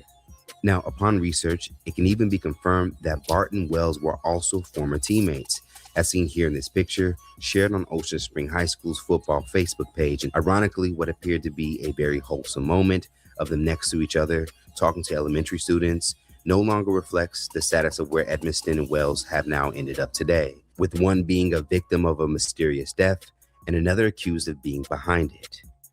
Now, for those who feel Edmiston should be in question, mainly comes from his aggressive tone when seemingly yelling out, "Shut the F up," or "Wake the F up," before someone yells out, "Damn it, Bart," which for those who feel that the audio reveals a possibly dying Nolan was on one of the boats or near the boats, falls perfectly into the timeline after a female passenger would yell, "Oh my God," in horror as if she witnessed something gruesome.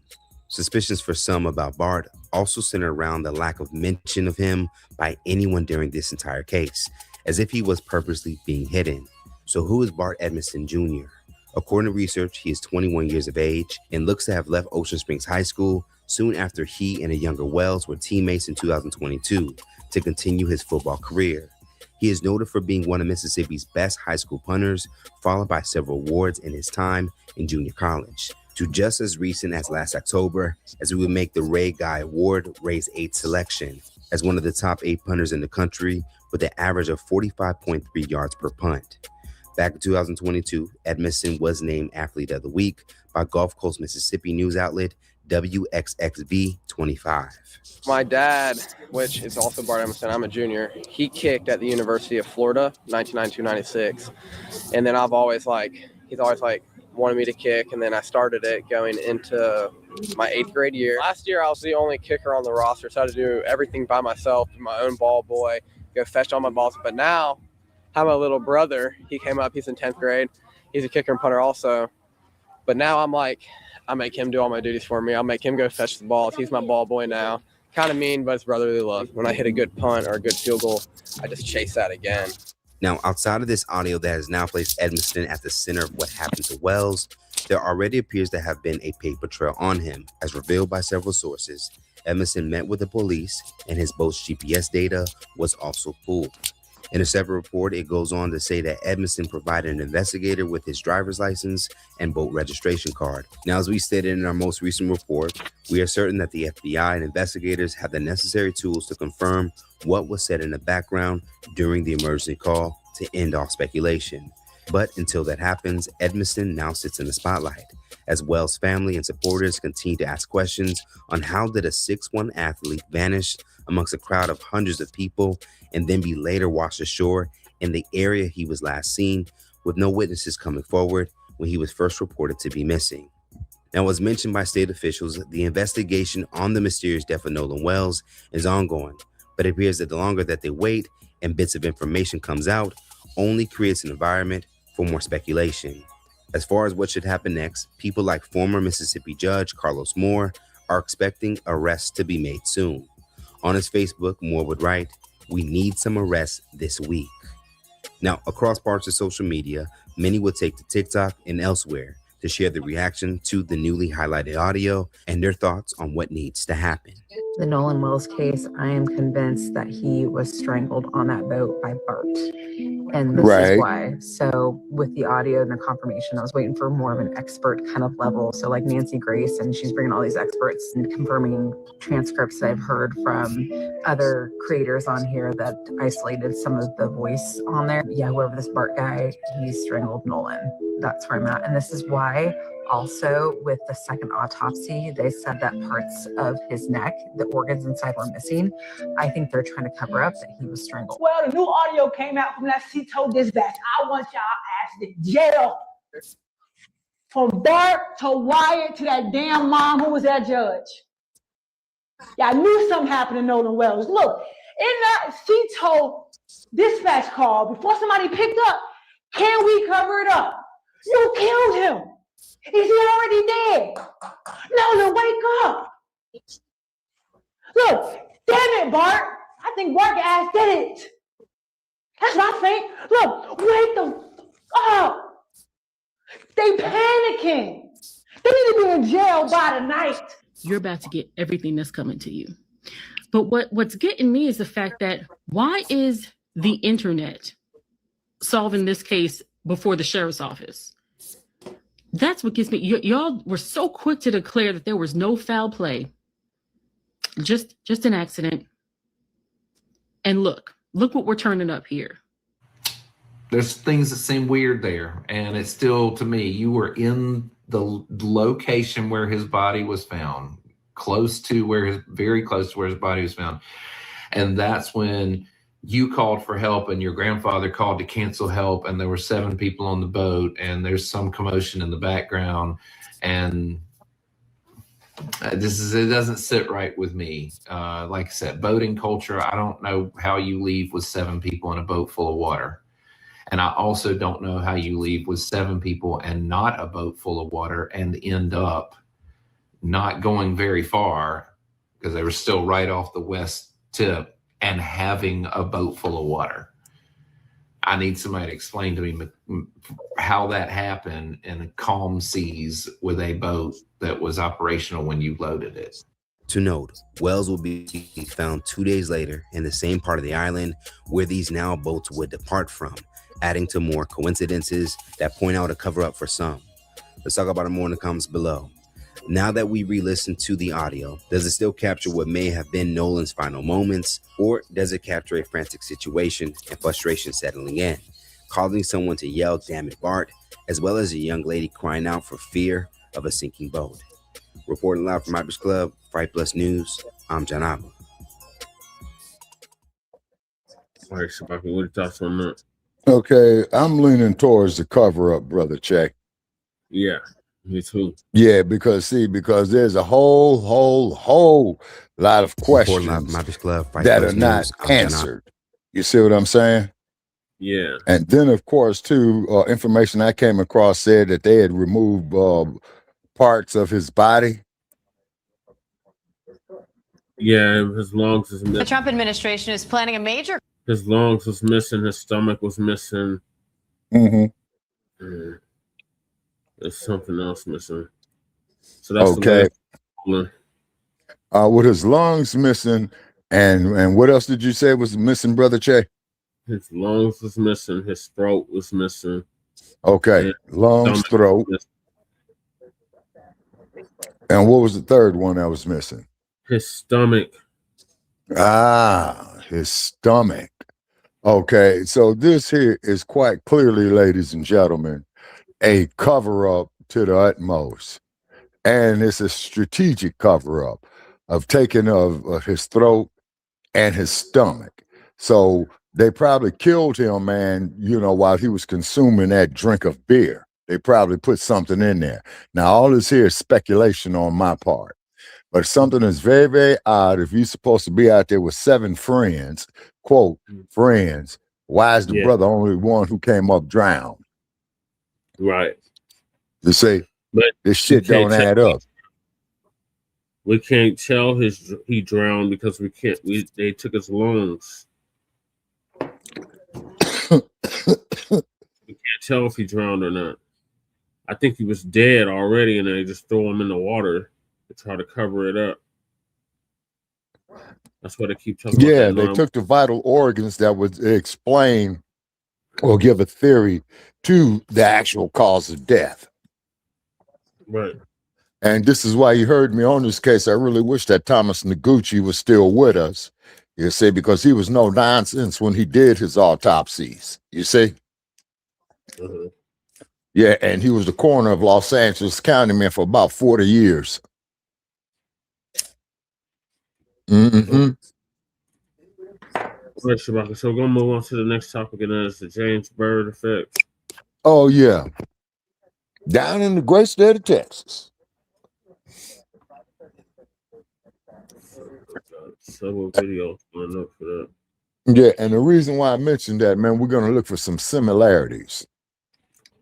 Yeah.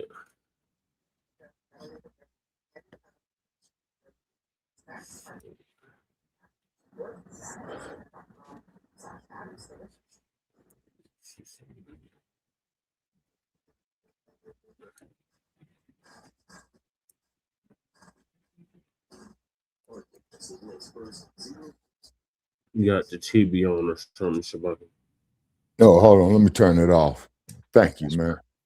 And the cool part about it is I call myself turning it down. Now with our senior reporter, Phil Archer in Jasper. And Phil, a memorial service is going to be held there tonight for Byrd. Hey, Sister Val. That's correct, and that's underway right now. Some of James Byrd's family are in Huntsville right now to witness the execution, as Sophia just said. But Hey, how you others are doing, here in Sister Jasper, Val? in this small park named for James Byrd, to meet with friends and clergy and remember the man murdered in one of the most brutal hate crimes in American history. It has Right, been almost and nobody 20 years, failed. but those painful memories are still fresh today. James Byrd grew up in a religious family of 8 children in Jasper. He loved music and hoped to be remembered for his playing. But a chance encounter on a deserted street in June 1998 ensured he would be remembered for the terrible way he died. Hey, Joe. One of his sisters, Betty Boatner, wanted to gather with friends and family here tonight to remember and pray and help others find peace. Let the people know that we're coming together as one, and we having prayer for the whole world, that it was a hardship on the Byrd family, but we are overcomer. So why not let the world know that we forgave them and everything will be all right. Wow. They're also praying here for Bill King, who has never shown remorse or asked for forgiveness.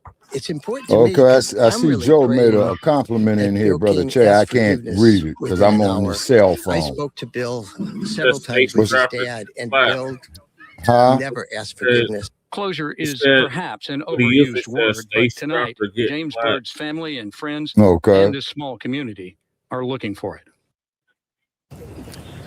James Byrd is buried in the Jasper City Cemetery, and ironically, Bill King will be brought back here to Jasper to be buried in the same cemetery, not far from it.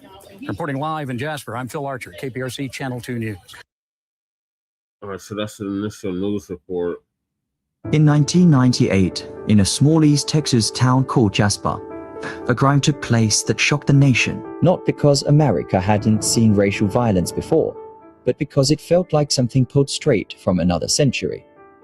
His name was James Byrd Jr. He was 49 years old, a father, a brother, and a man known for walking the streets of his hometown because he didn't own a car. And on one June night, James Byrd Jr. accepted what he believed was a simple act of kindness, a ride home, but he never made it.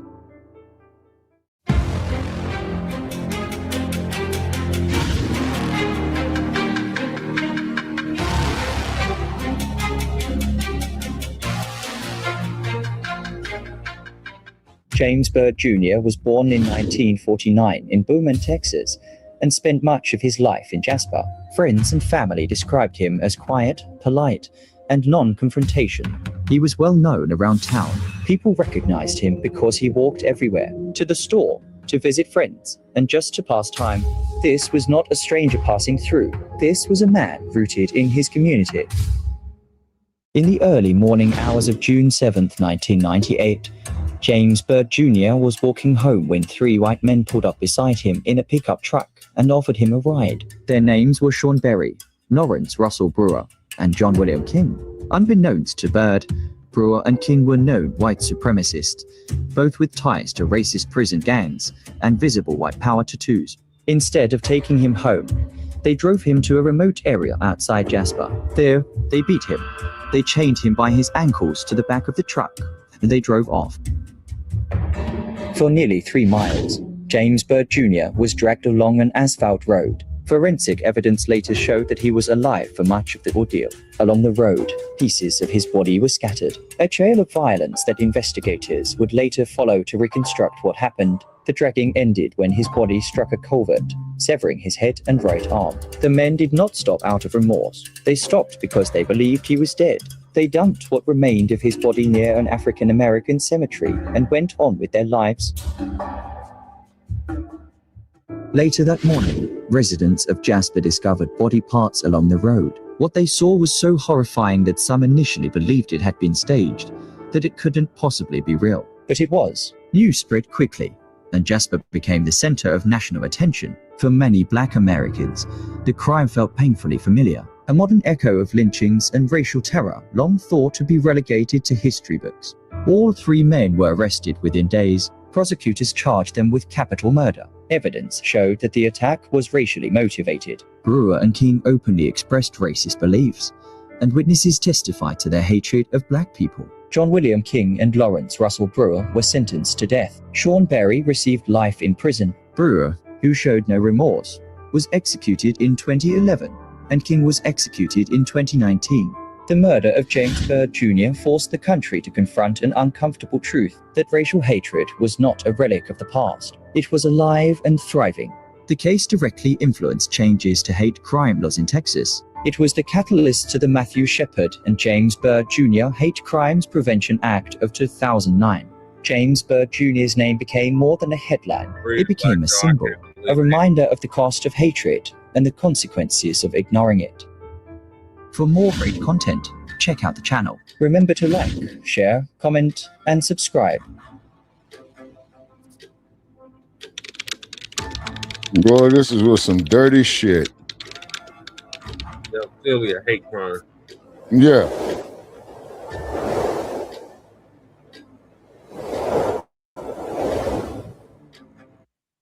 Yeah, it is.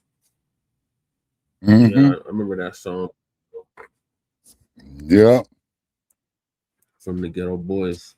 Yeah, and that's the shit they're trying to put on us as a people. It is extremely hard to go back to Jasper. Just seeing the city limits of Jasper, Texas, the trees caving in, and seeing a long, rugged road would just bring back the memories. One of the worst hate crimes this nation has ever seen. Byrd was kidnapped and then tied behind a pickup truck and dragged for nearly 3 miles in the East Texas city of Jasper, all because he was Black. The legacy of a gruesome hate crime still haunts this small Texas town. Their lives changed forever on June 7th, the day of Byrd's murder. Now, who was he drinking with? How bad this was. Was he drinking by himself, or was he drinking with one of them old good old boys? Kind of swept under the rug. And it changed one family forever. Okay, that's how he was set up. 23 years ago. They let him get under the influence, and he lowered his guard. They don't know about James Byrd Jr., the Black man that was dragged behind a pickup truck.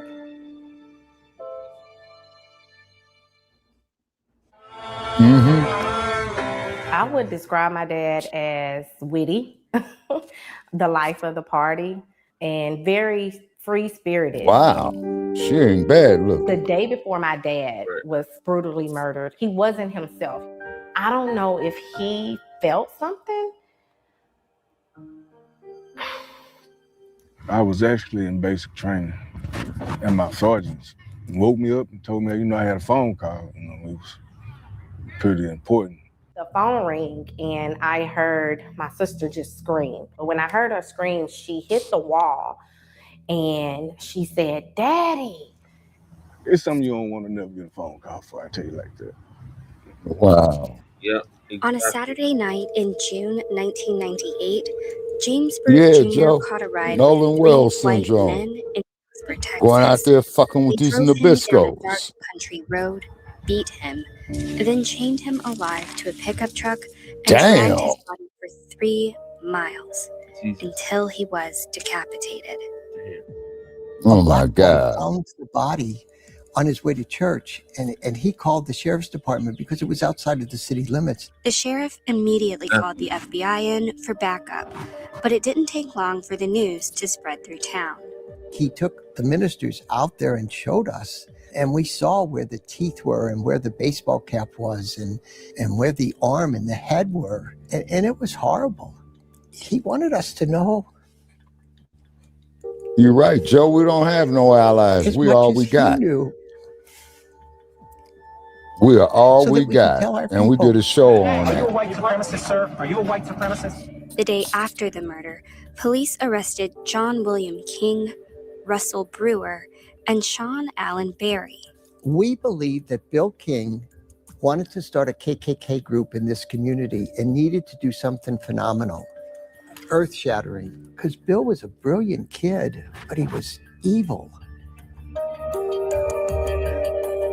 Damn. It was Jasper. There was not a lot of hard news there. There was not a lot of controversy there. It had a large population of African Americans living in Jasper. So it would have been the last place in East Texas that I would have thought this would happen. Over the last 2 decades, reporter Angel San Juan covered how the town of Jasper has tried to move on from the tragedy. The town was horrified. And from the beginning, it was important for Jasper to say that, hey, we're not all like that. This is Klan country, has been Klan country, and will be Klan country from now on. The Klan decided to come in. The new Black Panthers decided to come in. Oh, yeah, the Blacc Panthers. Yeah, I remember that when the Blacc Panthers came in on when it. the Klan is trying to leave the scene and Black militia groups are trying to confront them. But what they did is And the white local police folks, is helping they the stayed Klan. away. The ministers in Jasper of all faiths came together and they led the community. We need prayer for healing, and we want everyone, Black, white, Hispanic, everyone. We learned that there was a great deal of prejudice in our community that we kind of swept under the rug. Man, look at what goddamn state you in, motherfucker. That is an insult to There were my a few intelligence. people that would almost try to blame Mr. Byrd. It was Texas No one that deserves brought to out die the that slave patrols. No, it was South Carolina. Oh, okay. But I do know the slavery in Texas was very we were going brutal to change them by how we lived our lives. You can still see the tree line. because that didn't Texas divided invent the slave white patrollers? From No, the Black cemetery. The Jasper City Okay. Cemetery was still segregated. It was divided. There was a white side and a black side. And we took down the fence. Damn. And for us, it was very, very meaningful. Until we actually see that justice is done, then I believe only then will we begin to heal here in Jasper. John William King became the first white man in Texas history to be sentenced to death for killing a Black man. Did they kill him? witnessed his execution. He literally Yeah, just they- went to sleep. Good. And you think of James Byrd Jr.'s death. He committed the crime, yet he just went to sleep. And James Byrd Jr. just struggled to the very end. Russell Brewer was sentenced and executed as well. And Sean Allen Berry is still serving life in prison. Good morning, Sean. When I found out that my dad was brutally killed by 3 white supremacists, I was in denial. I was numb. I was 16 years old. So love and forgiveness was no part of my thought process at that moment. Hell no. Don't blame me, I sister. was fighting for a country that killed my old man. Right. You know what I'm saying? It was hard for me to remain in the service after that. James Byrd did what he wanted to do. And you know, he was that type of person. I take after him a lot. Smart, intelligent, charismatic.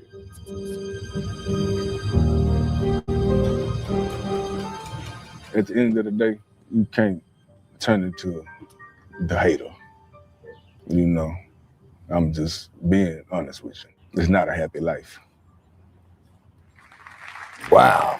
In 2009, President Barack Obama signed a hate crimes law named after James Byrd Jr. We will strengthen the protections against crimes based on the color of your skin, the faith in your heart, or the place of your birth.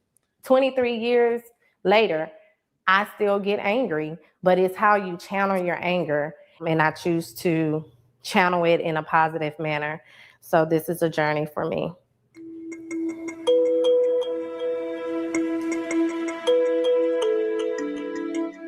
My dad did not get killed at the hands of a police officer, but in today's world, that is what we're seeing. We're seeing a lot of brutality by the hands of officers. The murder of George Floyd, it was a challenging point for me to put on my uniform. Just the disappointment that our country is still enduring racism in the magnitude that it is. I want to be that officer, if nothing else. Just be there in solidarity, be there as, hey, you know, I know what you're going through. How many George Floyds do we got to be? You know, how many James Byrds do we got to be? So we got to start back loving each other. It don't make no sense. Now, we start defending ourselves and smashing some of them Nabiscos, that will get their mind right, because that's the only thing they fucking understand.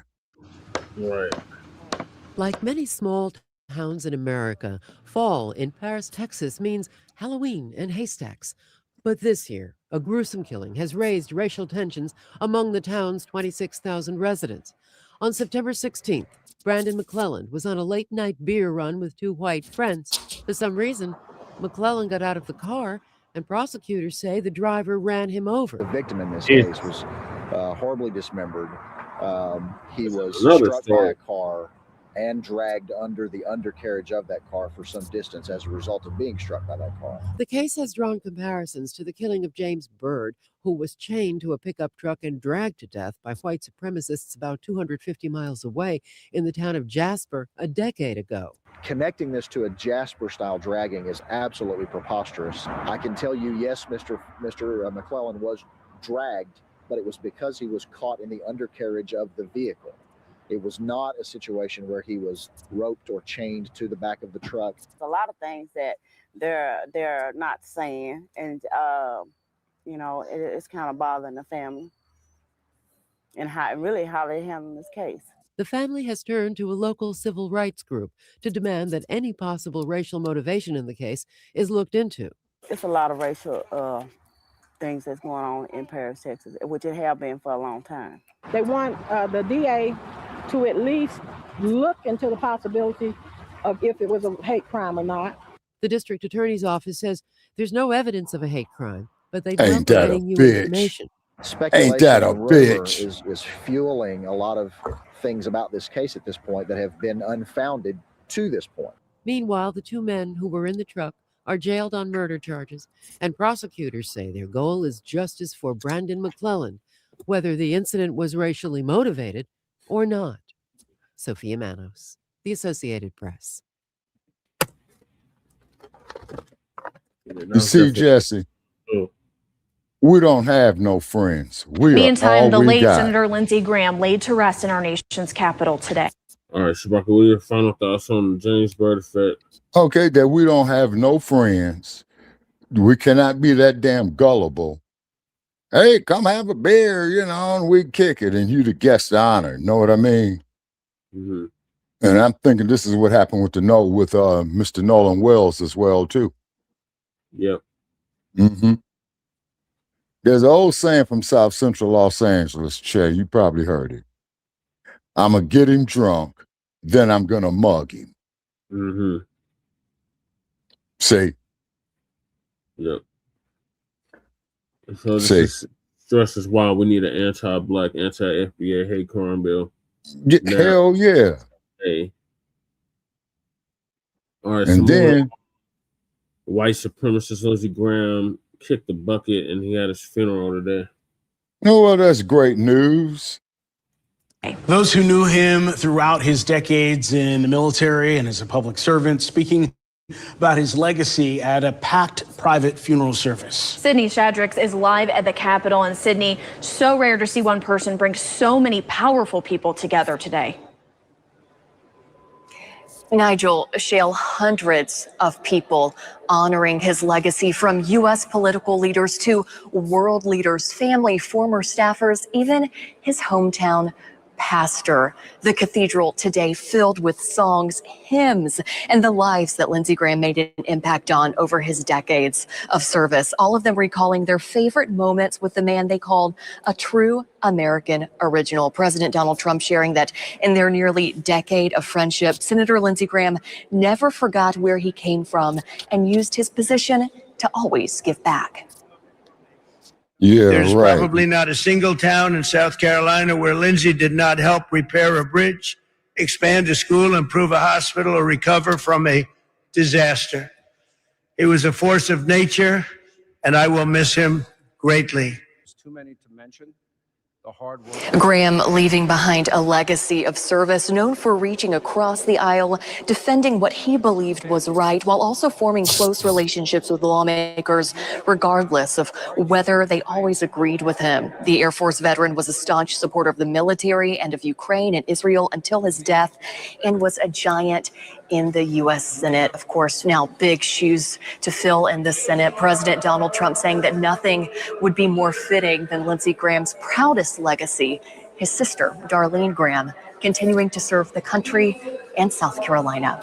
Live at the U.S. Capitol, Sydney Shadrax, WIFF News 4. Sydney, thank you. And services for the late Lindsey Graham will be held in South Carolina tomorrow. Services will begin with a procession to the South Carolina State House at 10:45 in the morning. The procession will briefly pause around 11 a.m. for a flyover. Then a funeral at First Baptist Church of Columbia will start at noon, followed by a private burial in Pickens County. And due to that burial in Pickens County, there are expected to be some road closures. Our Leah Phillips has more on what drivers can expect.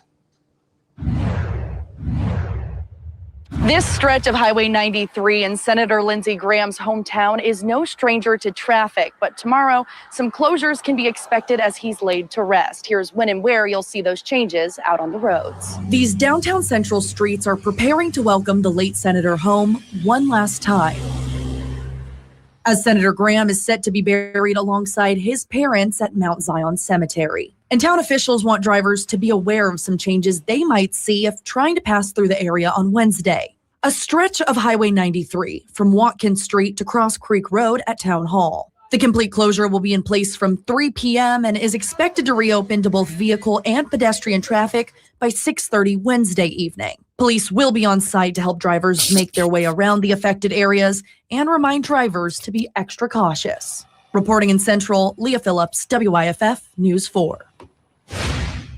And as the life and legacy of Senator Lindsey Graham is remembered, be sure to join us right here on WIFF News 4 on air and online.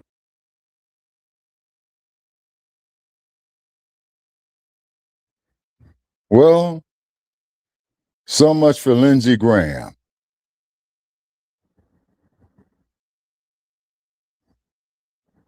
Brother Che.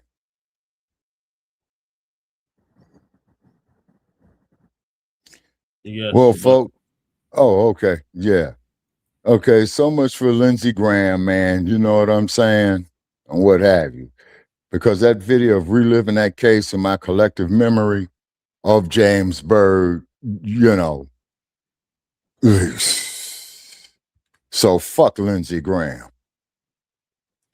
Right.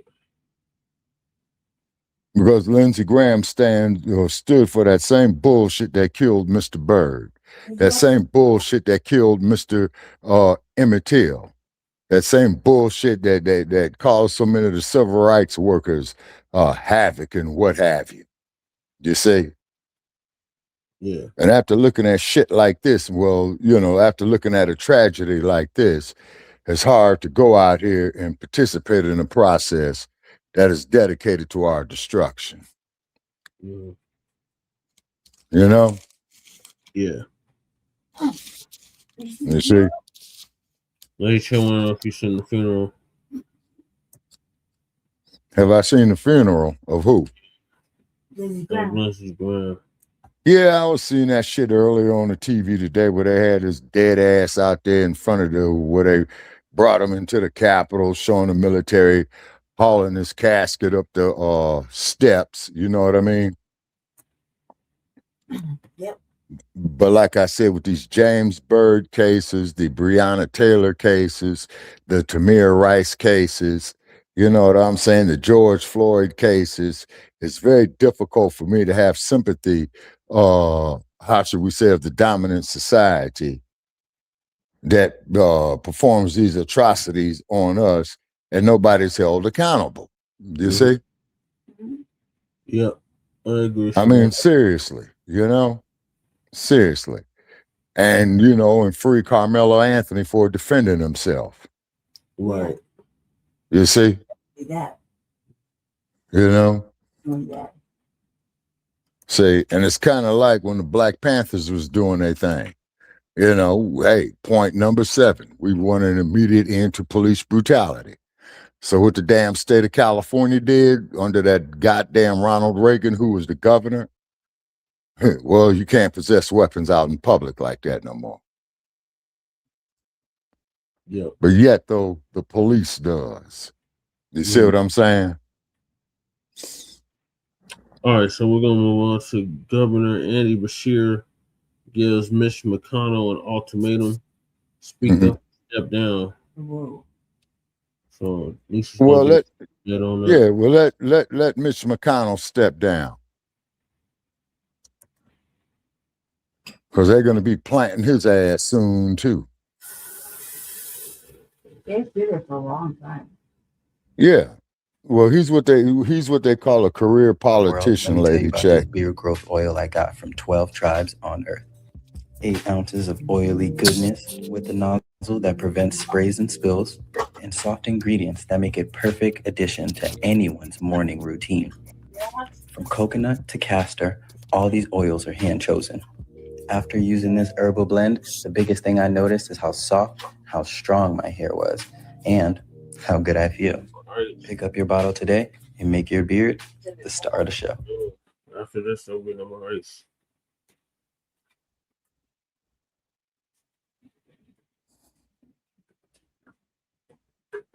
Brother Che. I'm still here, somebody. Yeah, he's still Okay. He's just in the back of the fridge. He's at the fridge. Oh. Yeah, because I hear something going on, like he's, you know, going through stuff. Family, good to see everyone. Hope you're doing well. Well, we're going to talk about Andy Beshear, the Kentucky governor that's been calling for Mitch McConnell to speak up or do a video talking or something to let everybody know he's still with us. Mitch has been gone for 42 days without anybody hearing a peep out of him. Yes, all these Republicans talking about they spoke to him. I don't believe none of them. I think they're all lying. They know damn well they ain't speak to no damn Mitch McConnell. So anyway, y'all, all the pictures, because it's really weird because all of the pictures, he's sitting there in the bed. You don't see him hooked up to any monitors. You don't see him hooked up to nothing. You don't even see an IV in his arm. Nothing. And that in itself, why would you still be in a hospital if you don't require anything and you're just sitting there? So anyway, the governor is pretty much saying, either speak to your constituents, speak up, or resign. Because Kentucky deserves representation. That's what he's pretty much saying.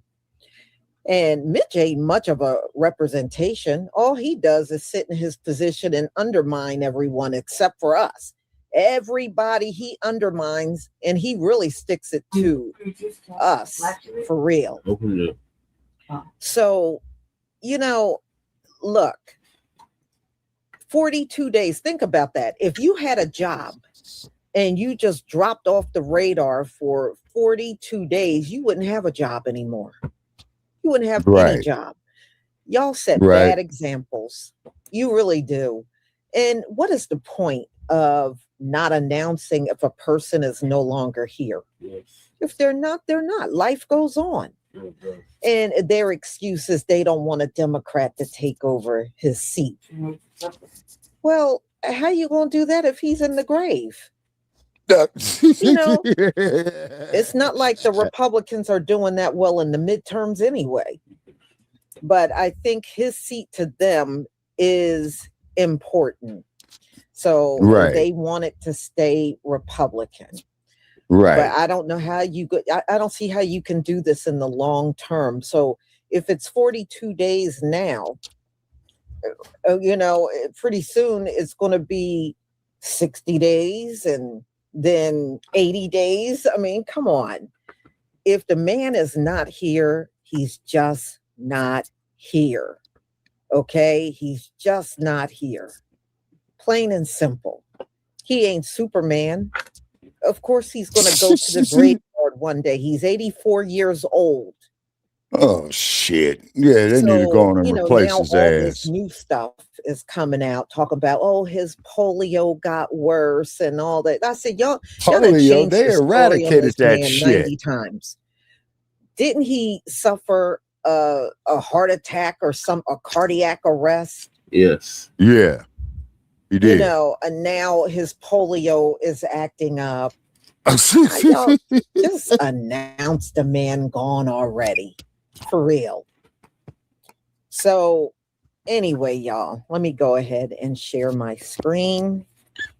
Let's see here. The Crawford Experience. Thank you for the 10 joules gold coin and the Crawford Experience. Thank you for the 20-month membership. Mitch Freeze is in the freeze right now.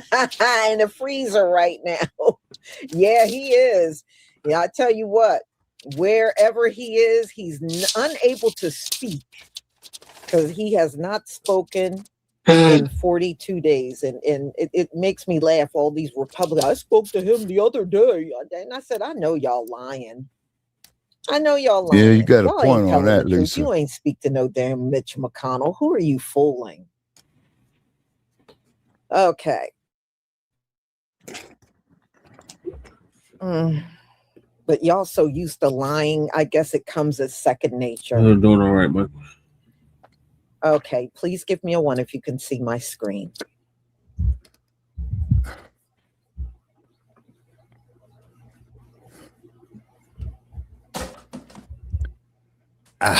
Thank you.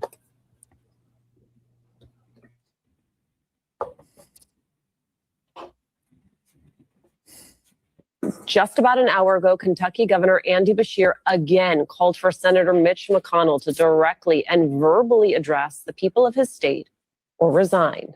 Take a listen. I hope his health is improving.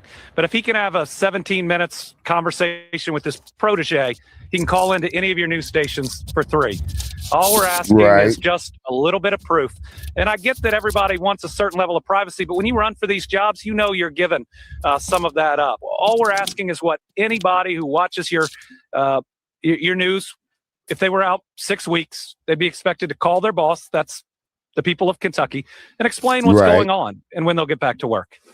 McConnell released a new statement and photo yesterday saying he's still recovering from the fall that put him in the hospital 6 weeks ago. His doctor said he's not yet medically cleared to return to work. Governor Andy Beshear is again demanding answers about Senator Mitch McConnell's health, this time calling on him to speak directly to Kentuckians or resign. In letters to McConnell and Senate Majority Leader John Thune, Beshear says more than 6 weeks have passed since McConnell was hospitalized. He claims the senator has cast no votes, taken part in no official activities, and has not spoken directly to Kentuckians.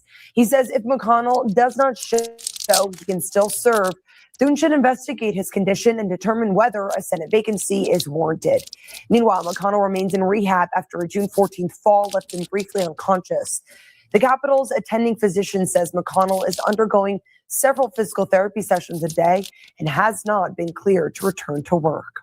McConnell's office released this new photo with his wife, Elaine Chao. taken Sunday. The senator says he's working hard to return, adding, quote, "As always, I appreciate all of your continued well wishes. And I'm looking forward to getting back to the Senate and to Kentucky soon." McConnell will miss this weekend's fancy farm picnic. While McConnell won't be there, Fox 56 News will once again take you to the annual Fancy Farm Picnic. The Western Kentucky tradition is best known for its political speeches, and the crowd isn't shy about joining the debate. This year's lineup includes U.S. Senate candidates Andy Barr and Charles Booker, along with Democratic candidates for governor Jacqueline Coleman and Rocky Adkins. Watch the Fancy Farm Picnic this Saturday, starting at 2 p.m. on the Fox 56 streaming channel. Senator Mitch McConnell, of course, remains hospitalized. McConnell's team revealing tonight the senator is not yet medically cleared to return to the Senate following polio complications. Mitch McConnell owes the people of Kentucky, who are his boss, who have elected him repeatedly, a lot more transparency than this. All we've gotten are 2 photos and statements that virtually anybody could put out there. I mean, he's had a 17-minute conversation with his protege, Scott Jennings, but he can't call in for 3 minutes to Bloomberg or anywhere else, just so we know he still has the capacity. So I sent another letter today demanding that he provide verbal proof that he has the capacity to continue. But I also sent one to John Thune, because as now the majority leader in the Senate, he has a duty too to make sure that all of their members have the capacity and can represent the people of their states. And what I told Leader Thune is there are only 3 ways for a vacancy, to my knowledge, to happen: a resignation, a death, or a vote of expulsion, a vote that there is not capacity from the Senate itself. If Mitch McConnell won't level with the people of Kentucky and the United States, Senator Thune has a duty to do so. A Kentucky constitutional provision that says that I appoint all state officers when there's a vacancy. The question is, does that apply to federal offices? If we end up there, and I hope we don't, there's at least going to be probably a little disagreement. Well, certainly my hope is that Senator McConnell will provide us the assurances. But at the same that token, we need. Jesse, I would say it depends on that state's constitution. Vacancy. I will look at my authority as governor to make sure that we are represented as Kentuckians. Well, do I understand it correctly that August 3rd is a key deadline here, that if Mitch McConnell continues in this capacity through the 3rd, then you will not have an opportunity to name a replacement until the actual election is held? There's an argument out there that's a date where I could not later call a special election. Lifetime help. And for those that are really pushing this. Would you challenge that? Well, a lot of those that are pushing this are online and I think are under the impression that a Democrat in Kentucky might be able to win that election. It's been since 1992 that we have had a Democratic senator in Kentucky. You mentioned a lot of missed votes. I want to point out some other missed votes that might not be a bad thing. He hasn't been there to vote on the SAVE Act, which would tear voting rights away. He hasn't been there to vote to support this war in Iran that this president started, that should be continuing. He's not there to vote for a potential replacement of a Supreme Court justice to continue a court that would tear down the Voting Rights Act. So listen, when you look at some of this, a vacancy, not having Mitch McConnell show up isn't necessarily a bad thing, because he certainly doesn't show up to help the American people. What up, black folks? Turtle Watch, day 38. These monkey motherfuckers issue another goddamn, what's that, AI photo of the turtle and his wife? These motherfuckers playing in our face, y'all. Mitch McConnell is dead. Dead and gone. We will not hear from that monkey motherfucker ever again. They trying to run out the clock, y'all, so they don't have to have this special election in August. I think it's by August 10th or 13th or some shit. As long as he lived to that day, then they don't have to do some shit. But I guarantee you, once that day passes, they will announce the death of the turtle. These motherfuckers playing in our face, y'all. Mitch McConnell is not only dead, he's probably decomposing at this fucking point, because he's been dead a long fucking time, y'all. The turtle is dead. They hiding it from us, and that's a bad thing. The fact that we won't hear from that monkey motherfucker ever again, that's a good thing. Please. Okay, y'all, back again with yet another update in the ongoing saga around Mitch McConnell. On Monday, July 27th, Kentucky Governor Andy Beshear sent another letter to McConnell's office demanding some sort of proof of life. Mind you, Beshear also sent a letter a few weeks ago, but that letter was much shorter and essentially just said that they deserve some sort of update, some sort of details, something. Beshear is much more direct in his new letter, which you can pause to read here if you like. In it, Beshear says that McConnell should verbally directly address Kentuckians, and if he is unable to do that, Beshear then calls on Senate Majority Leader John Thune to start investigating McConnell's condition. And if the investigation warrants it, Thune should then begin the process of expelling McConnell, Beshear says. Beshear has faced so many demands over the last several weeks to do something, literally anything about McConnell and McConnell's whereabouts, but his hands are pretty tied around what he as the governor can do. He says in his letter that essentially the only way that Kentuckians can replace McConnell right now is that if he dies, if he resigns, or if he is expelled by the Senate itself. As always, make sure to follow Hellbender Newsroom for more details on Mitch McConnell. Okay, Kentucky Democratic Governor Andy Beshear is starting to turn up the heat.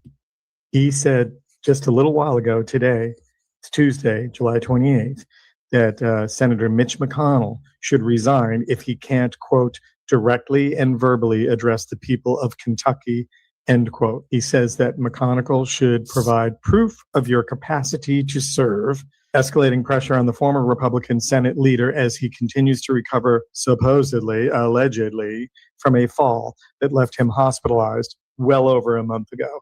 A fall. If a little fall, and you said you have no other medical issues, but you're just in physical therapy, and it's been a month, we know you're all lying. Beshear didn't say that, I did. But this is from an article on Politico, and it says that Beshear went on to say, during that time, you have cast 0 votes during the 30 days plus that he's been in the hospital. You've engaged in no official activities, and aside from 2 photos and corresponding statements, have made no effort to communicate with your Kentucky constituents or the nation. As you all know, Mitch McConnell is 84 years old and literally has not been seen or heard from since June 14th, when he supposedly fell at his house, and yet EMT workers radioed to dispatch that the patient had cardiac arrest and they were performing CPR, which Mitch McConnell denied. So I don't know what this all means, but it's coming to a head, and August 4th is the deadline for McConnell to resign or for him to be declared dead, and that Governor Andy Beshear can call for the special election. After that, they do not have to have a special election. They can simply wait until November's midterms. So some people would say, well, so forget it. Stop worrying about it. Just wait until his term runs out. Well, his term doesn't run out until January. And the Republicans are scared to death that if a special election were to occur, that a Democrat would either get in or a Republican who would not vote alongside his or her fellow Republicans. Get those handcuffs ready, because people are breaking lots of laws surrounding Mitch McConnell.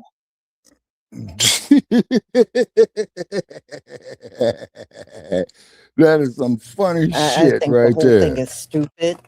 They need to just announce the man is gone already. You know, like I said, when I first heard it, they said cardiac arrest. Then maybe a few weeks later, I heard a fall. Then now, today I heard, he's been having problems with his polio. All right, well, which one is it? Which one is it? And like I said, if he is in that bad of shape, shouldn't he be hooked up to something in these pictures? A heart monitor? If you went, wouldn't they keep a heart monitor? I mean, nothing. You just sitting there like you should be at home. So no, I definitely don't believe any of the pictures they put out. I don't believe. Well, I say fuck the motherfucker. Go on and let him die and go up there and elect another senator. Yeah. Because his ass is incapacitated anyway, just by the nature of they saying what his ailments are. Freezing at the mic all the time. So he already was not in good shape. And in all honesty, does that make any sense what I said? For real. Yes. So see hey what they Joe. come up with, y'all, because I don't believe the man is here. I really Inhaling droplets Lisa from an Pfeiffer, thank you for the infected person's cough or sneeze. Yeah. Finger heart. Thank you so much for your support for my channel. Thank you.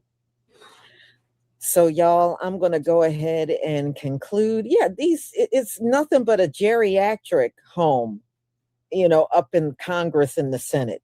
These people seriously do not want to let go of whatever power they have. They want to hang on for dear life. And I guess Mitch is trying to take his to the graveyard. He gonna stay in power from the graveyard, y'all. All right. So I will see you on the next live, y'all. We're going to talk about the heat wave and wildfire over there in Europe. So I will see you at 6:45. Shalom, family. Shalom, Lisa. All right, Lisa.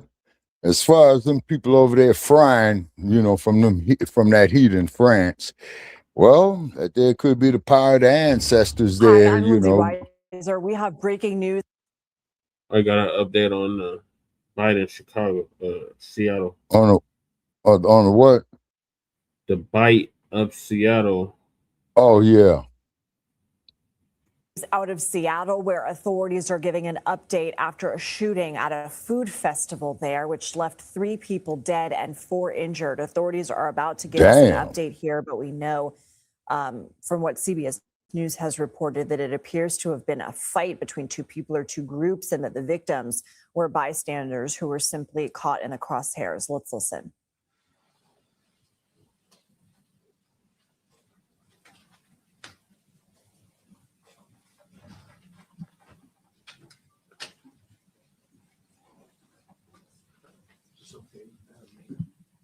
Sure.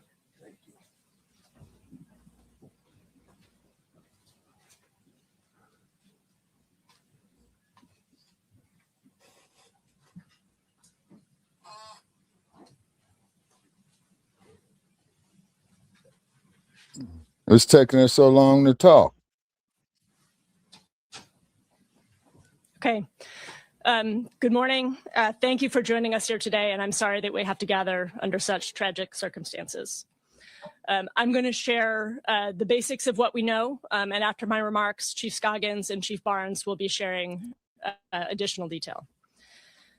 Shortly after 6 p.m. last night, officers responded to the sound of gunfire.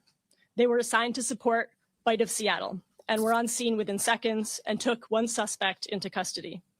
No police weapons were discharged.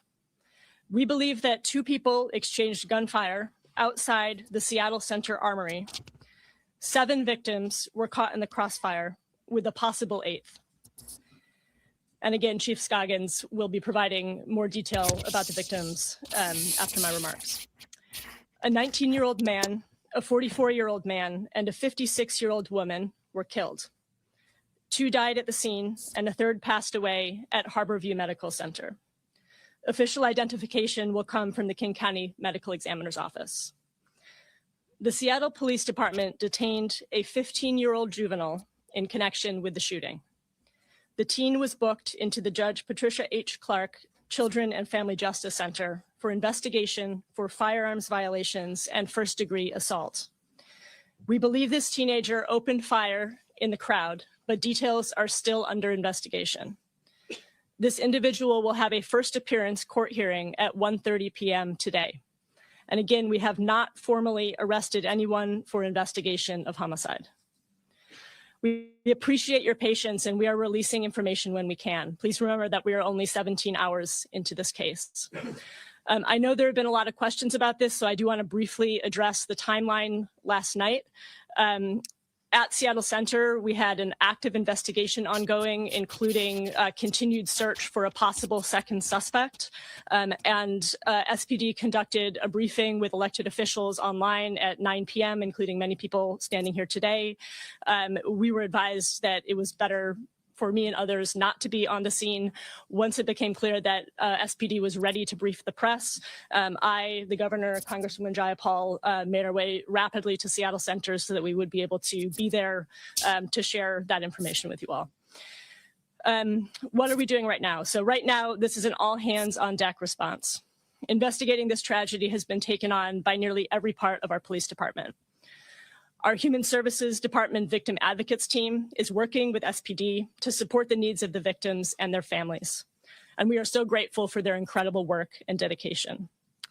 Two victim advocates work alongside SPD detectives in the Violent Crimes Unit to help survivors navigate the criminal legal system, understand their rights, and gain access to crime victims' compensation, among other resources. Community Passageways is reaching out to the affected families immediately and offering in-home support to help families legal victim support and other systems.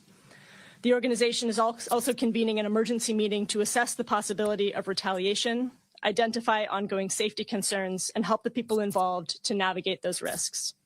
Support is tailored to each family's circumstances.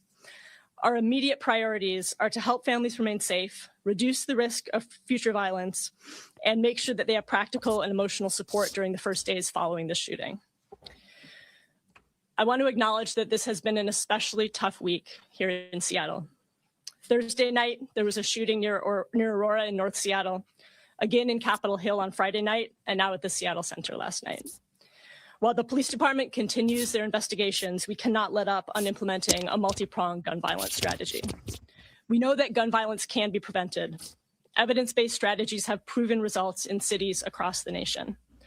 We know that a successful gun violence reduction strategy is based on strong partnerships between community leaders who design and implement neighborhood-based prevention strategies, social service providers focused on the root causes of violence, community members with moral authority over group members who can deliver a credible message against violence, community members who can interrupt cycles of violence and de-escalate tensions before they erupt, and law enforcement who can hold group members accountable if they decide not to put down their guns. The City of Seattle is partnering with state, federal, and local government partners to launch a gun violence reduction strategy that will build on programs, services, and law enforcement efforts already underway. We will be bringing on an expert in gun violence reduction, including youth violence prevention, who will partner with city staff and our community-based partners. Chief Barnes and the Seattle Police Department will be implementing near-term strategies to amplify our summer efforts, and I'll let the chief describe those momentarily. We are committed to working in impacted neighborhoods across our city, from Rainier Beach to the Chinatown International District and Little Saigon, to Capitol Hill, to North Aurora, to address both the immediate impacts and the root causes of gun violence. And I also want to express appreciation for our City Attorney Erica Evans for her leadership in beginning to use extreme risk protection orders to take guns away from people at high risk of committing violence. No one should have to fear for their safety or their life before attending an event, gathering with friends, or experiencing our city. No parent should have to worry that their kid won't come home at the end of the day. My heart is with the victims of last night's tragedy and their families and everyone who is suffering for their loss. And I also know that many people who were not physically injured will carry what they experienced yesterday with them for a long time. The terror and the trauma of gun violence reaches far beyond those who are struck by the bullets. I want to express profound gratitude to our police officers who were on the scene and responded immediately and with care and decisiveness, and to everyone at the Seattle Police Department who has been working nonstop since this tragedy occurred. And our Seattle firefighters and the medical personnel at Harborview who treated the injured, as well as Seattle Center and event staff and bystanders who helped people to reach safety and provided aid in terrifying circumstances. We are in this together, and now I'm going to turn the mic over to Chief Scoggins to provide some more information. Good morning. I want to lead with expressing condolences to all of the individuals and the families who lost loved ones. I'm going to cover the list of the individuals who passed away and who are still injured. And I'll start out first with those who passed away. On scene, a 19-year-old male was declared deceased at the scene. On scene, a 44-year-old male was declared deceased at the scene. Our paramedics transported a 56-year-old female in serious condition who passed away at Harborview Medical Center. So those are the 3 individuals who passed away, 2 on scene and 1 at Harborview. Seattle Fire medics and EMTs treated a 40-year-old female with minor injuries who declined to be transported to the hospital. So treated, but not transported. A 39-year-old female in stable condition was transported to Harborview and has since been discharged from Harborview Medical Center. A 2-year-old male was transported to Harborview by Seattle Fire paramedics and is still at Harborview in satisfactory condition. A 23-year-old male was transported in stable condition by paramedics to Harborview and has since been discharged. And last night, a 27-year-old male reported to UW Medical Center, Montlake, in satisfactory condition with a gunshot wound that has since been discharged. And that's possibly the 8th patient, but SPD has to follow up and interview this individual. Now I'll pass it to Chief Barnes.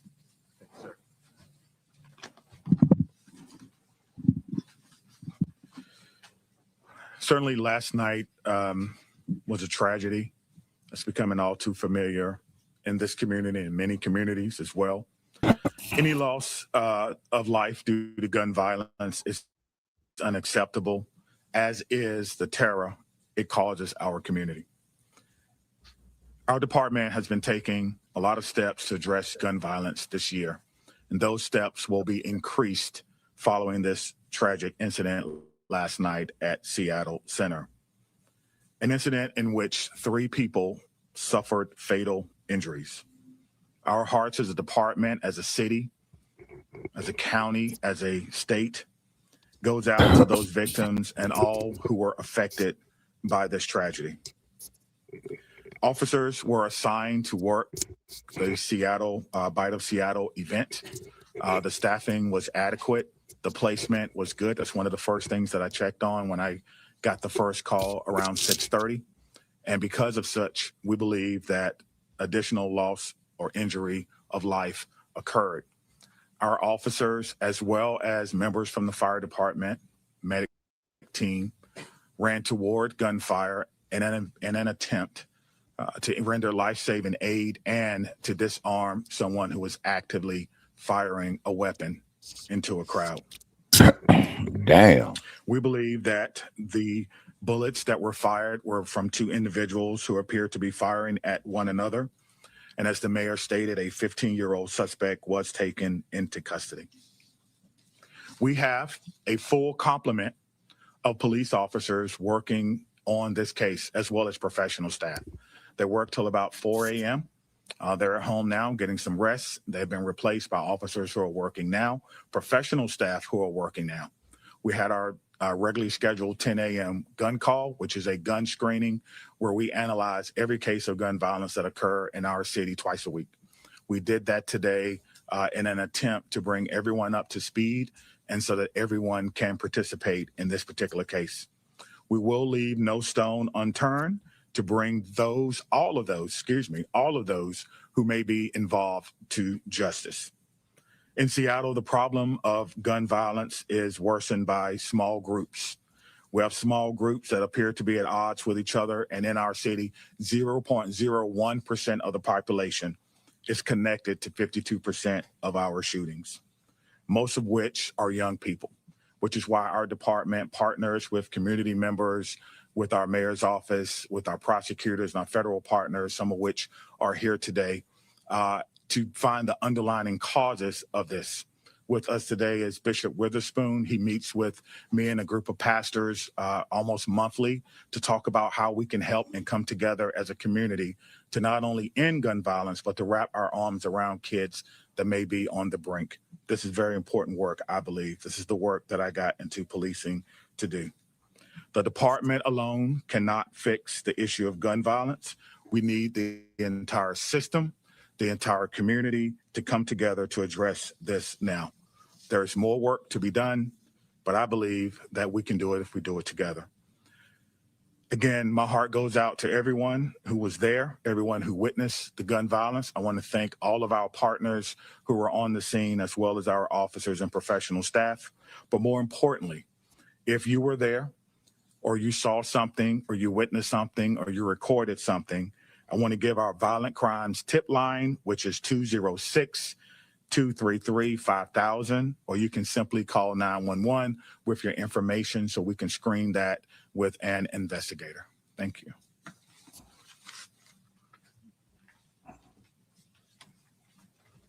Okay, I think we're happy to take some questions. Can you clear up, Mayor? You put out information yesterday suggesting that 2 people were in custody. We're hearing that there's 1 person in custody. It's unclear if that shooter is still on the loose or if the shooter is deceased. Can you clear that up? Yeah, so what I'll say, I think in complex situations like this, information flies around. And so that initial report that we got of 2 suspects in custody was incorrect. And that's part of why it's taken us a while to be able to stand here and say this is accurate information. In terms of the status of the potential second suspect, I'm going to bump that question over to Chief Barnes. Yeah, we were receiving information that a second suspect potentially ran toward the IMAX theater. So that may have been where some of the confusion were. We use our SWAT team as well as other resources to slowly and meticulously search that area just in case someone was hiding out there. We did not find anyone. In fact, that search really ended probably about 15 minutes before the press conference last night, which could be one of the causes of the delay that you spoke about earlier. So is there a second shooter on the loose right now? There is a second shooter. We're trying to identify who that person is. Our officers need your help. If someone saw something, or perhaps if someone has some video, we need to identify that person. We do believe that there was an exchange of gunfire. We have 1 person in custody that our officers took into custody. We need to figure out who that other person is. Chief, you know that people are angry that this was 5 hours that your department waited to tell people that there is a shooter on the loose. Why wait 5 hours to tell people? And then here we are 17 hours later and you still don't have that person. Yeah, again, you're right. We do not have that person in custody, but we wanted to get it right. Again, we were searching the IMAX theater. It was possible that that person could have ran in there if that person would have been taken into custody. Are angry. You should be. Everyone should be angry. But with that anger, you should also be asking yourself, what can I do to prevent this? We have to start partnering together. We have to start working together on this issue of gun violence and getting information out and providing opportunities for people so that things like this do not happen. If I had, really a crystal ball, it would be that we could work with our young people, work with our groups, and make sure that they understand that this is not the way to go. This incident affected a lot of people. Internally, people who visited our amazing city. We're just coming off a very successful event with the FIFA where we had no incidents, and to have something like this this weekend is definitely unacceptable. But Chief, the mayor's office put out misinformation, and that is serious. Pieces together. Is it safe for me to go outside and shoot her? Do you take that seriously? And this question would go directly to the mayor. What can be done to assure that never happens again? Well, let me say this. Right. Let me say this. Yes, we take our jobs very seriously. And so we want to get out information as early and as often as possible. It is unfortunate that sometimes in any situation, early information is sometimes incorrect. But what do you do when that happens? You correct that information and then you move forward. How do we get better? We get better by going back. We do after action reviews, which we will do on this case, and we'll try to ensure that the information is correct. But we have to get something out to our community when we can. No, you go ahead, Mike. Were you in town yesterday? I was not in town yesterday. I wish that I had a crystal ball and we could schedule gun violence, but we can't. Yesterday, I was in Dallas at the National Organization of Black Law Enforcement Executives Conference. It's their 50th anniversary. At that conference, 2 members from our community were being honored. One of our pastors was given an award for his work in the community, and one of our officers, one of our CSOs, was given an award, and I wanted to be there for that. That's why I was not here. Do you have any video of this incident from the Seattle Center? you reviewed it yet? They have cameras there. I do not know if we have video of it. I have not had a briefing on that just yet. I'm sort of curious, Chief, if you don't mind. Cameras, we were told yesterday that there were no security cameras in the area where the shooting occurred. Why would that be the case, especially with such a major public? I'm not sure where the camera placement are. Those, the video unit, they're probably at home asleep now. They'll give me another second briefing this afternoon. We'll be able to answer that question. I want to go back to 30 minutes. Hold on, we're going to let the mayor answer the question. Hang on. Yeah, I'll just say I've been told that the Seattle Center does have cameras, and we are in the process of pulling that footage to see if there's anything relevant in there. Well, to back up on that too, you know, the CCTV cameras have been a real talker. This could have happened in the stadium district, and you decided to turn those off pending an audit. How do you feel now? The safety of the residents of Seattle is my highest responsibility, and I take that very seriously. In the course that we've charted on the CCTV cameras, which is a matter of public record, that means balancing various kinds of safety for different communities, and that is the motivation behind the course that we're taking. Chief, can you please reconcile? We're over here. Could you reconcile for me? Last night we were told public is in no danger, nothing to worry about here. And then on the other hand, we hear that there is still a second suspect at large. How do you reconcile the two of those? Yeah, I think you may have been, you know, whenever there's a shooting and we're looking for suspects and that person is not in custody, there's always a danger, right? And so what we want to get out to the public is that the interior scene, what we call our inner perimeter, was secure. I believe that's the message that we were trying to get out. We had a second scene that was only cleared a couple of minutes before the actual press. And so we're trying to get information out as often as we can, but our focus is on the search for the suspect. And so we will certainly, as I stated before, we have no problem with doing after action reviews, understanding how to work better with our communication strategy, making sure you get the information that you need so that you can do your job, which is what? To ensure that our public is informed on public safety matters, because I believe that the public has a right to participate in their own public safety. Well, they can only do that if we get our information out, and that's what we're going to try. And part of that, I think this is the first time we're hearing. An idea of motive, and is there any indication that this is related to gang activity? I don't know if it's gang activity, but certainly group activity. We have to determine the nexus behind what happened. Obviously, with someone so young, we have to determine if this person is a part of a group or a part of a gang, what the ongoing conflict was. But we're gonna do that. Our officers are going to work. We do have an intelligence section that's going to work to identify everyone that was involved to see if there is some connection between the two. But then once we do that, we have to verify that connection. And Chief, just to be clear, is it possible that one of the victims that died last night is the second shooter? It is possible, but we do not know that that is the case until we do the investigation. We will make sure, again, you just stated that accuracy is important. So we want to take our time and make sure that we're accurate. One part of that, two people shooting at each other is a lot different than one person firing indiscriminately. I think this is the first time we're hearing that 17 hours later. What commitment do you all make as elected leaders to make that transparency earlier in the process so people aren't waiting 3 to 5 hours without any sort of clarity? Yeah, I'll just reiterate that there's a tension here between providing information quickly and providing information accurately, right? So if we had been reporting up to the minute everything that we were hearing in the swirl that happened last night, there would have been a lot of inaccuracies out there that would have confused people and that we then would have had to correct. So we are managing this tension, and we are doing the best that we can to provide accurate information in a timely manner without increasing confusion. I mean, your reaction to people having the chaos in the back.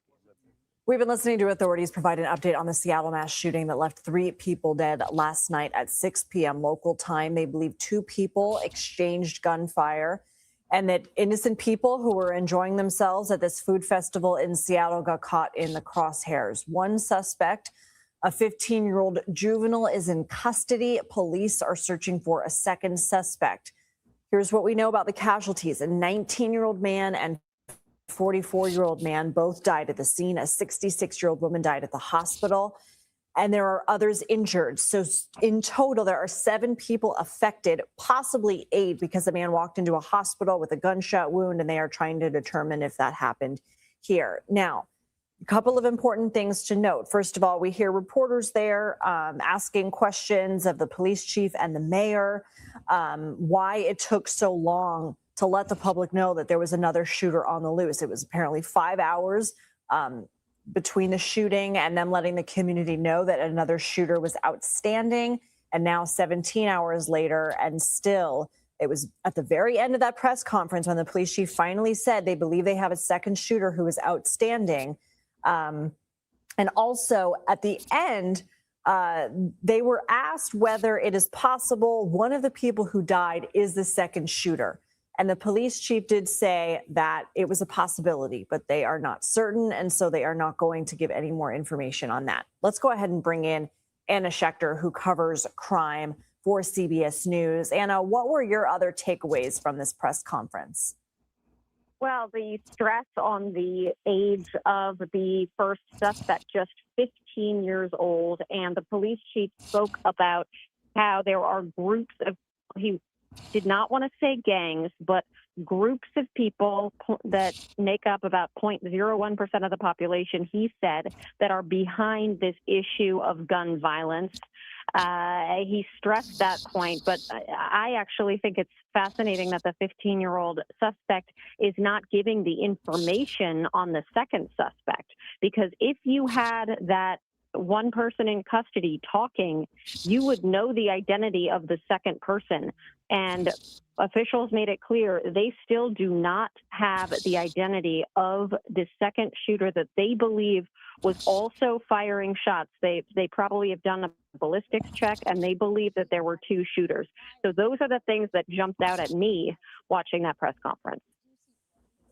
Were you also surprised at sort of the order of things? Because yes, we did get the number of casualties, everybody who has been affected, but it felt like we were a good 10 minutes in until they had said, yes, we have a second shooter that we are looking for.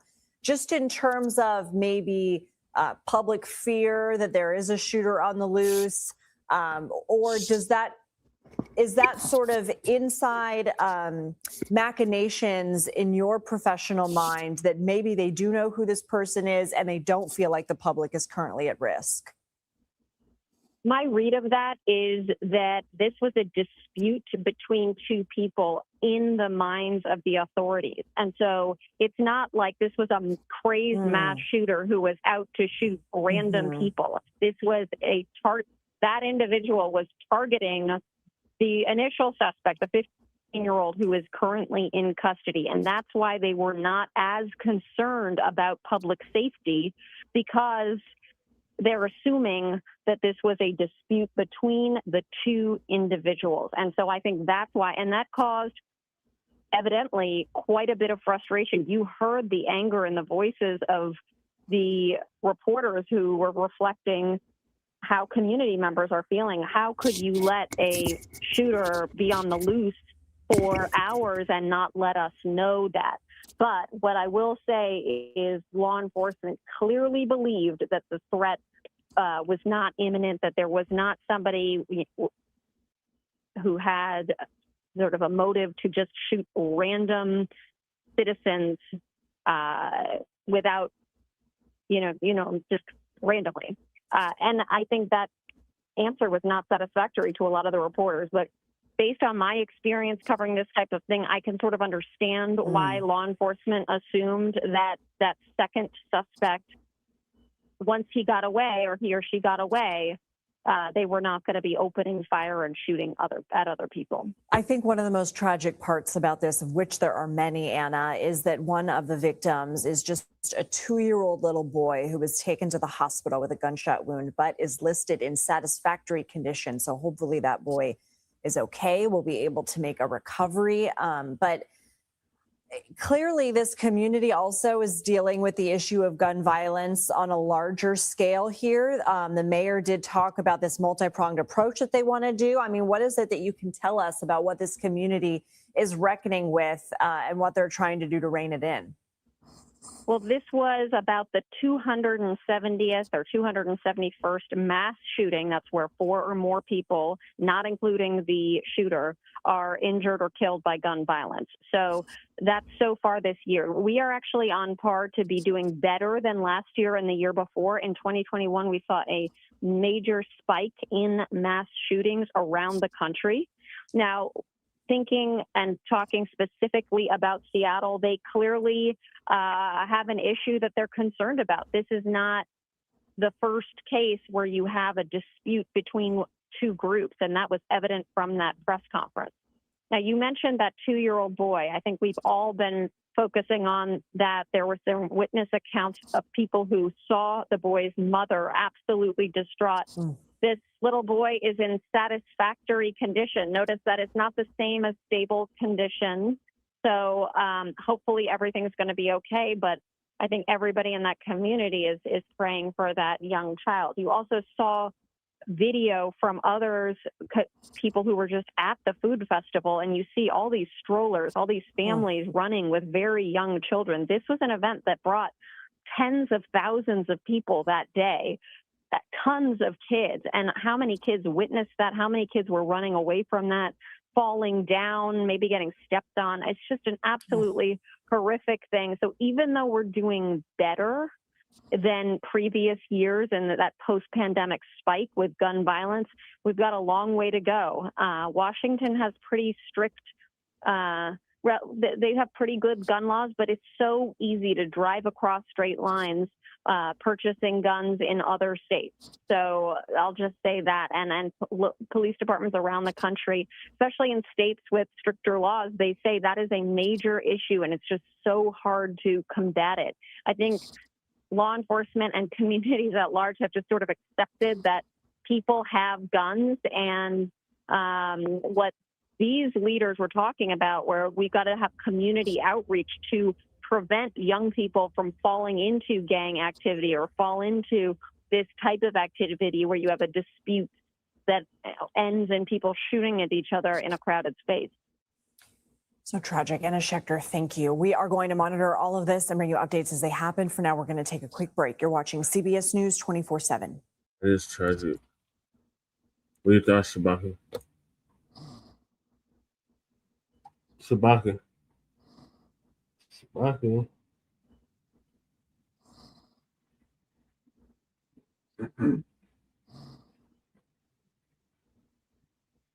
I have thoughts. Go ahead, Lindsey. I think that I think that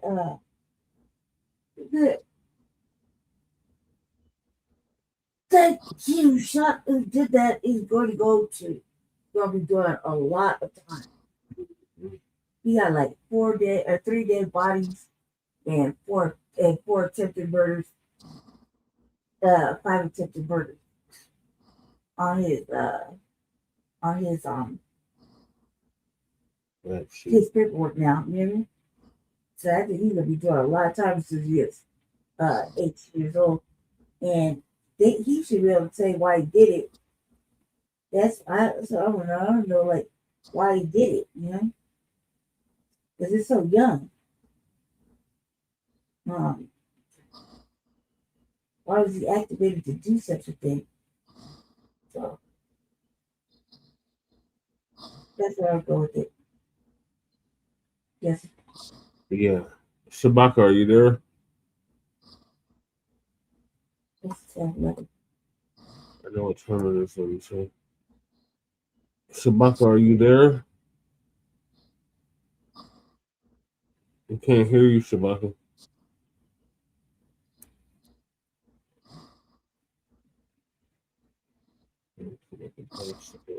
Shabaka. Oh my God. I'm fighting outside. Shabaka. Uh-huh. Did you fall asleep? Yeah, I think I fell asleep, man. Oh, shit. What's going on here? Because I was listening to everything you were saying, you know. And that is kind of like crazy. And I'm thinking what they're doing is, man, is like for these illegals, they probably, man, are going to be playing devices on basically a kill switch. Well, we were finishing with this shooting in Seattle, Shabaka. Oh, okay, yeah, the shooting in Seattle. Okay, it's a very, very unfortunate tragedy that happened. But the thing is, you have to understand about Seattle. We lost San Francisco. Okay, can you hear me now? Yeah. Okay, yeah. So they have more foggy days up there in Canada, you see what I'm saying, than they do in Oakland, okay, and San Francisco and places like that, is because you got the sun of California coming out there, you see what I'm saying? And then of course another thing that affects the that they don't talk about the environment up there, man, is how long the days are in the summer and how short the days are in winter. You know what I mean? Because, you're going up there towards the North Pole. So quite naturally, of course, you're going to have, how should we say, those not exactly discrepancies, but those natural elements. Yeah, with daylight saving time ending, it's just going to get worse.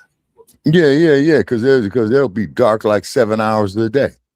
Mm-hmm. I mean, they'll only be light like 7 hours a day, like say from 8 o'clock, okay, then like 3:30, man, you're gonna start seeing the sunset, Yeah. See, because it's above the 45th parallel. Mm-hmm. Yeah. You see, that's what they. All right, now we're on to ICE to target Haitian migrants as protected status ends. The Trump administration is planning a major crackdown on Haitian immigrants. Yesterday, more than 300,000 Haitians lost their temporary protected status in the U.S. after a Supreme Court ruling last month. Now, sources tell ABC News ICE is ramping up plans to ramp up operations to arrest and deport them. ABC immigration reporter Armando Garcia has the details. Hey there, yeah, as of Monday, potentially hundreds of thousands of immigrants who were lawfully present in the country for years are now finding themselves out of a job and susceptible to deportation. That's after the Supreme Court paved the way in June for the Trump administration to end temporary protected status for Haiti and Syria, saying that the decision to end it is not reviewable by a judge. Now, so far, the administration appears to be poised to ramp up enforcement operations targeting Haitians. One source familiar with the situation telling ABC News those potential plans could still change. But in the meantime, Haitian communities across the country are now on edge in court. Attorneys argued that the decision to end protections was based partly on racial animus, and they pointed to several claims that the president and vice president have made about Haitians as an example, including the false claims that they were eating pets in Springfield, Ohio. That community, of course, is one of many now on edge. Several people now out of a job, facing deportation to a country that the U.S. government has told its own American citizens not to travel to because it's too dangerous. Back to you. Armando Garcia, thank you. And let's bring in the attorney who argued on behalf of these immigrants before the Supreme Court, Jeff Piepoli, for more. Hi, Jeff. Thanks for coming on. So do these immigrants have any options left to stay in the country legally? It's really difficult to say. We went from having one question to answer legally, which is, will TPS persist, to now having about 350,000 individual questions to answer. Each person's ability to remain in the country now that TPS is over will depend on their individual circumstances. So that's really an impossible question to answer. I will say that in the past 6 months, the Board of Immigration Appeals, which is the administrative law court that sets immigration policy, that case could last 20 years. For anyone to get asylum, and the percentage of Haitian people that successfully claimed asylum even before that was pretty low. So the paths are pretty narrow. A certain subset of people might have some alternative path, but it's going to be case by case.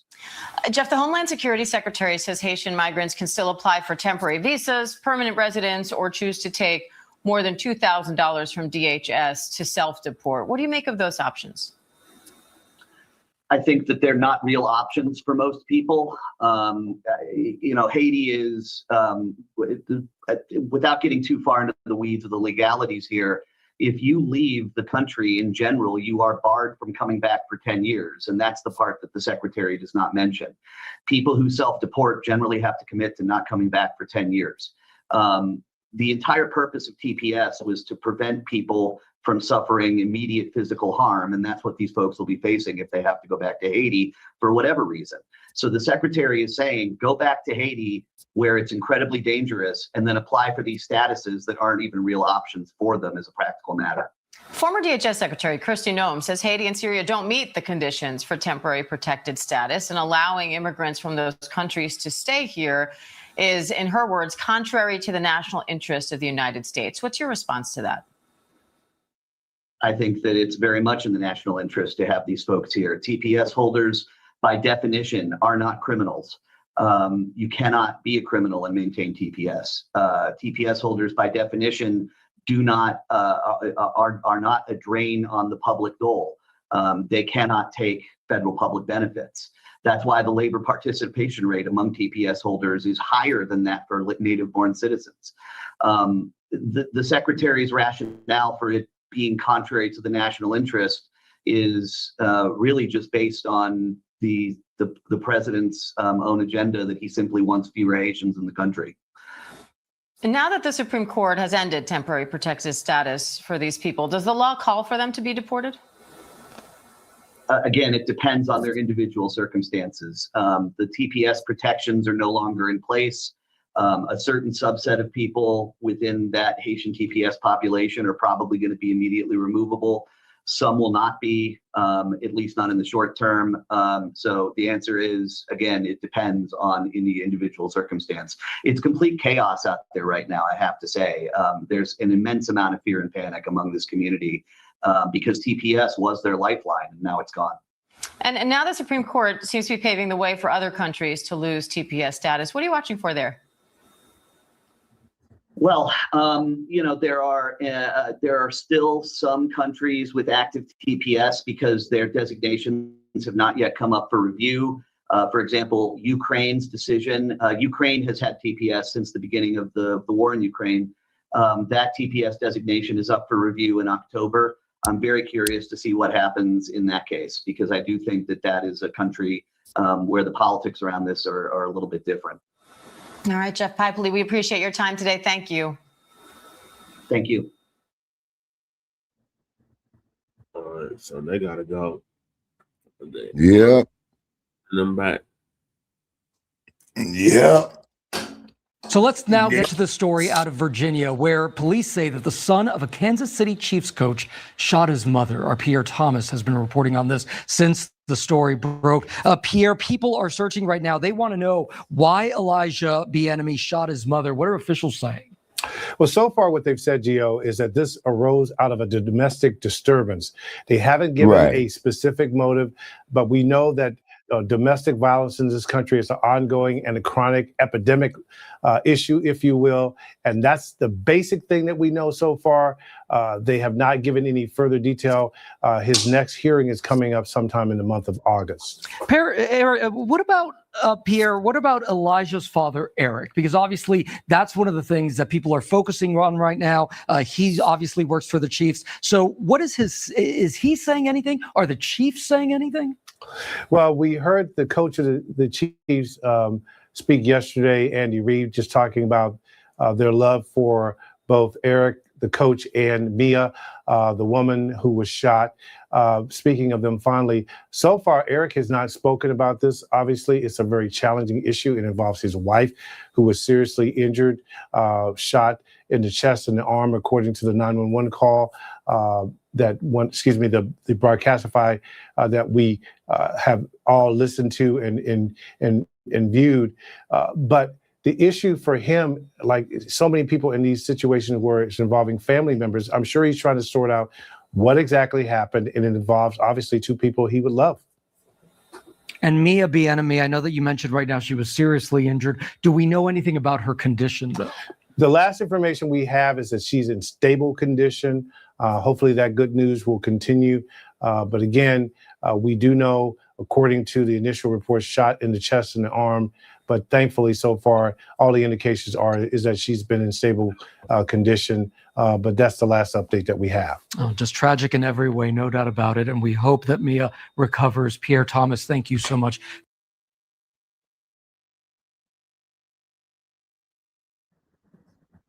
Wow. Yeah. Yeah, I'm speechless on that one. Let me see. Yeah. Let me say that's the front line. All right, so Shabaka, the last topic is the situation in Berlin. Okay. Situation where? In Berlin. Oh, in Germany. Berlin, Germany. Oh, okay. Berlin. Okay. What's going on in Berlin? There was a pride. Germans are calling for answers after this weekend's deadly attack on yeah. LGBTQ pride celebration. Many are angry because authorities were aware of the suspect's extremist beliefs. 21-year-old Abdul Balud had been convicted of trying to join ISIS and of other charges related to the radical Islamist group. But his sentence was suspended, allowing him to walk free.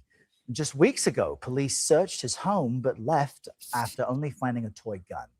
On Sunday, he was killed in a confrontation with police following the post-attack manhunt. Let's bring in Hans-Jacob Schindler now. He's a senior director at the Counter-Extremism Project and an expert on European jihadist networks. Hans-Jacob, good morning and welcome. Police have described Balud as being part of Berlin's Islamist scene. What does that mean? How do authorities monitor them? And what more can be done to get threatening people off the streets?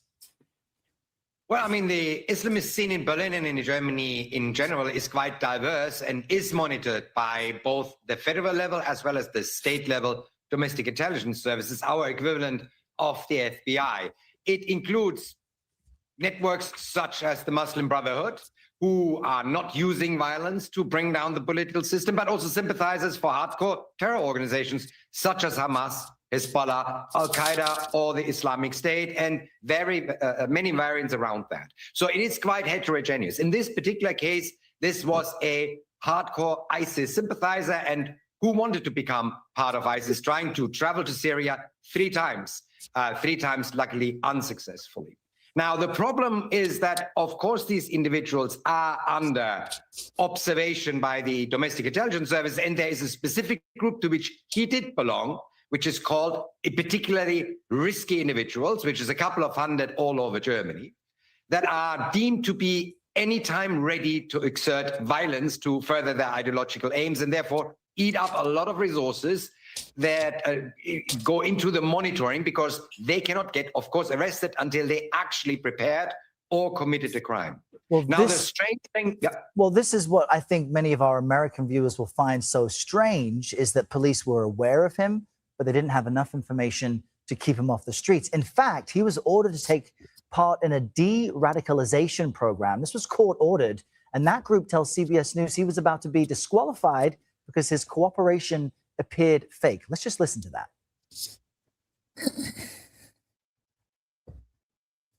He was very nice, very friendly, and there was like a fake cooperation. But our colleagues were very experienced. They could tell from this very sleek way of appearing that he wasn't really interested in open up himself or cooperate in a real de-radicalization process. Hearing that, help our viewers understand what these programs are, how they should work, and what you make of what this person is telling us, that this person appeared to fake it.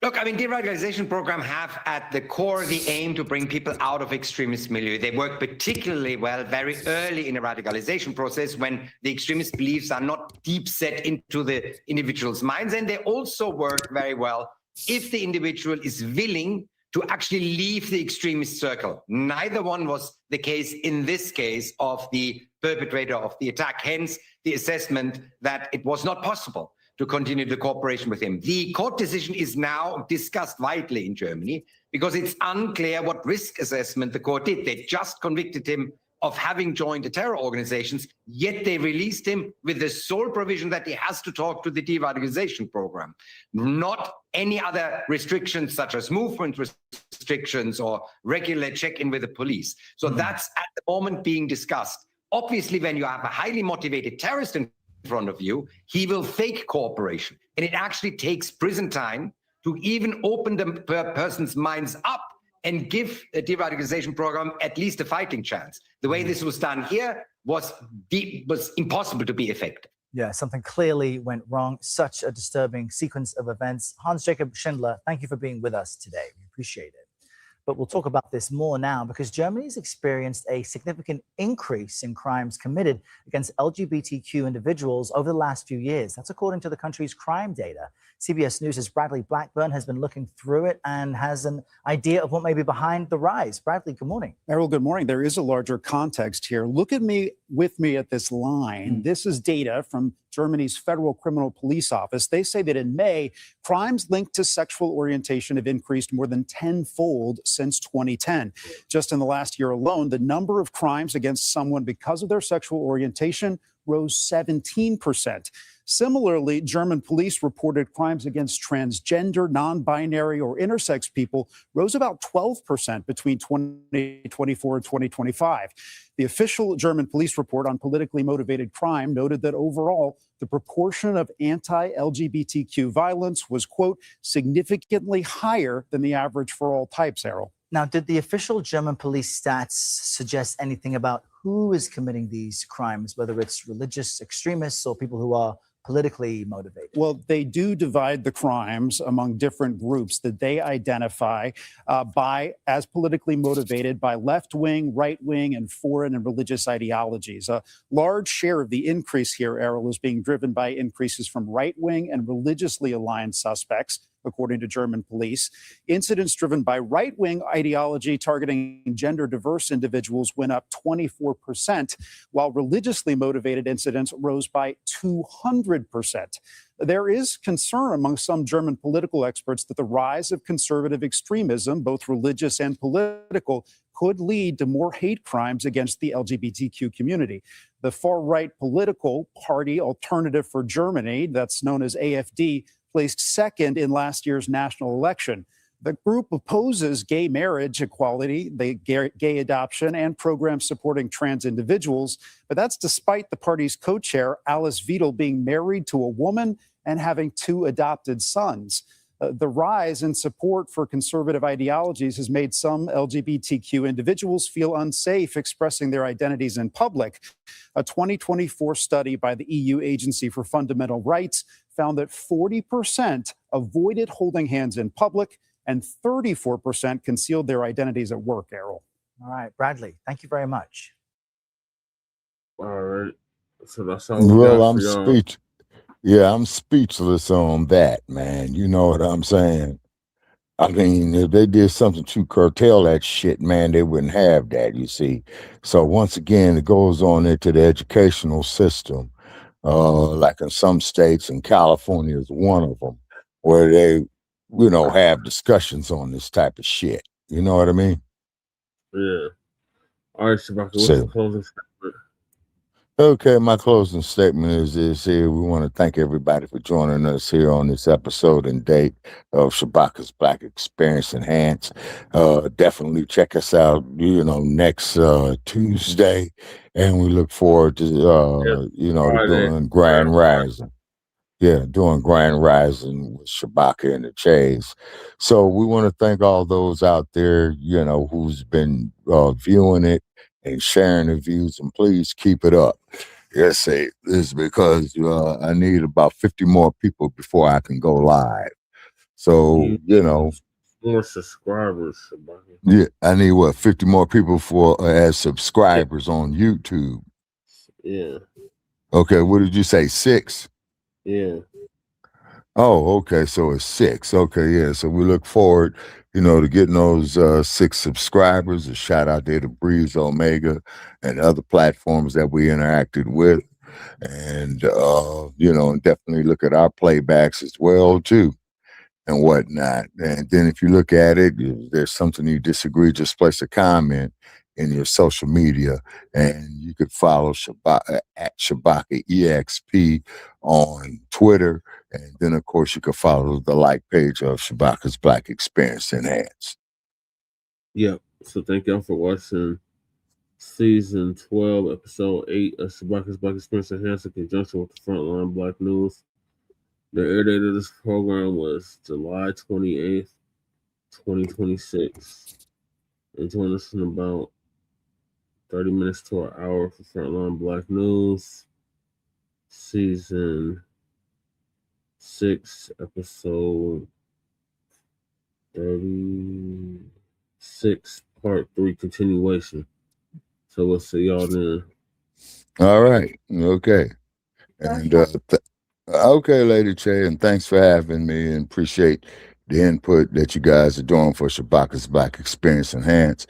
And please hit that PayPal that Brother Che has put up there so we can create more content, you know, for our followers.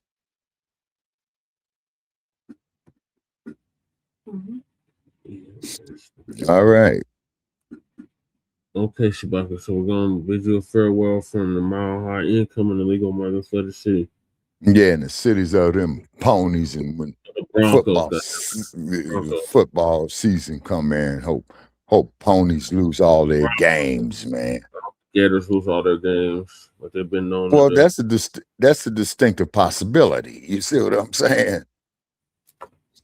And that's why I told them to change their name or get up out of town. You know what I mean? Yeah. Yes, sir. All right. Okay. So we'll see y'all in a little bit. Okay. I'm out.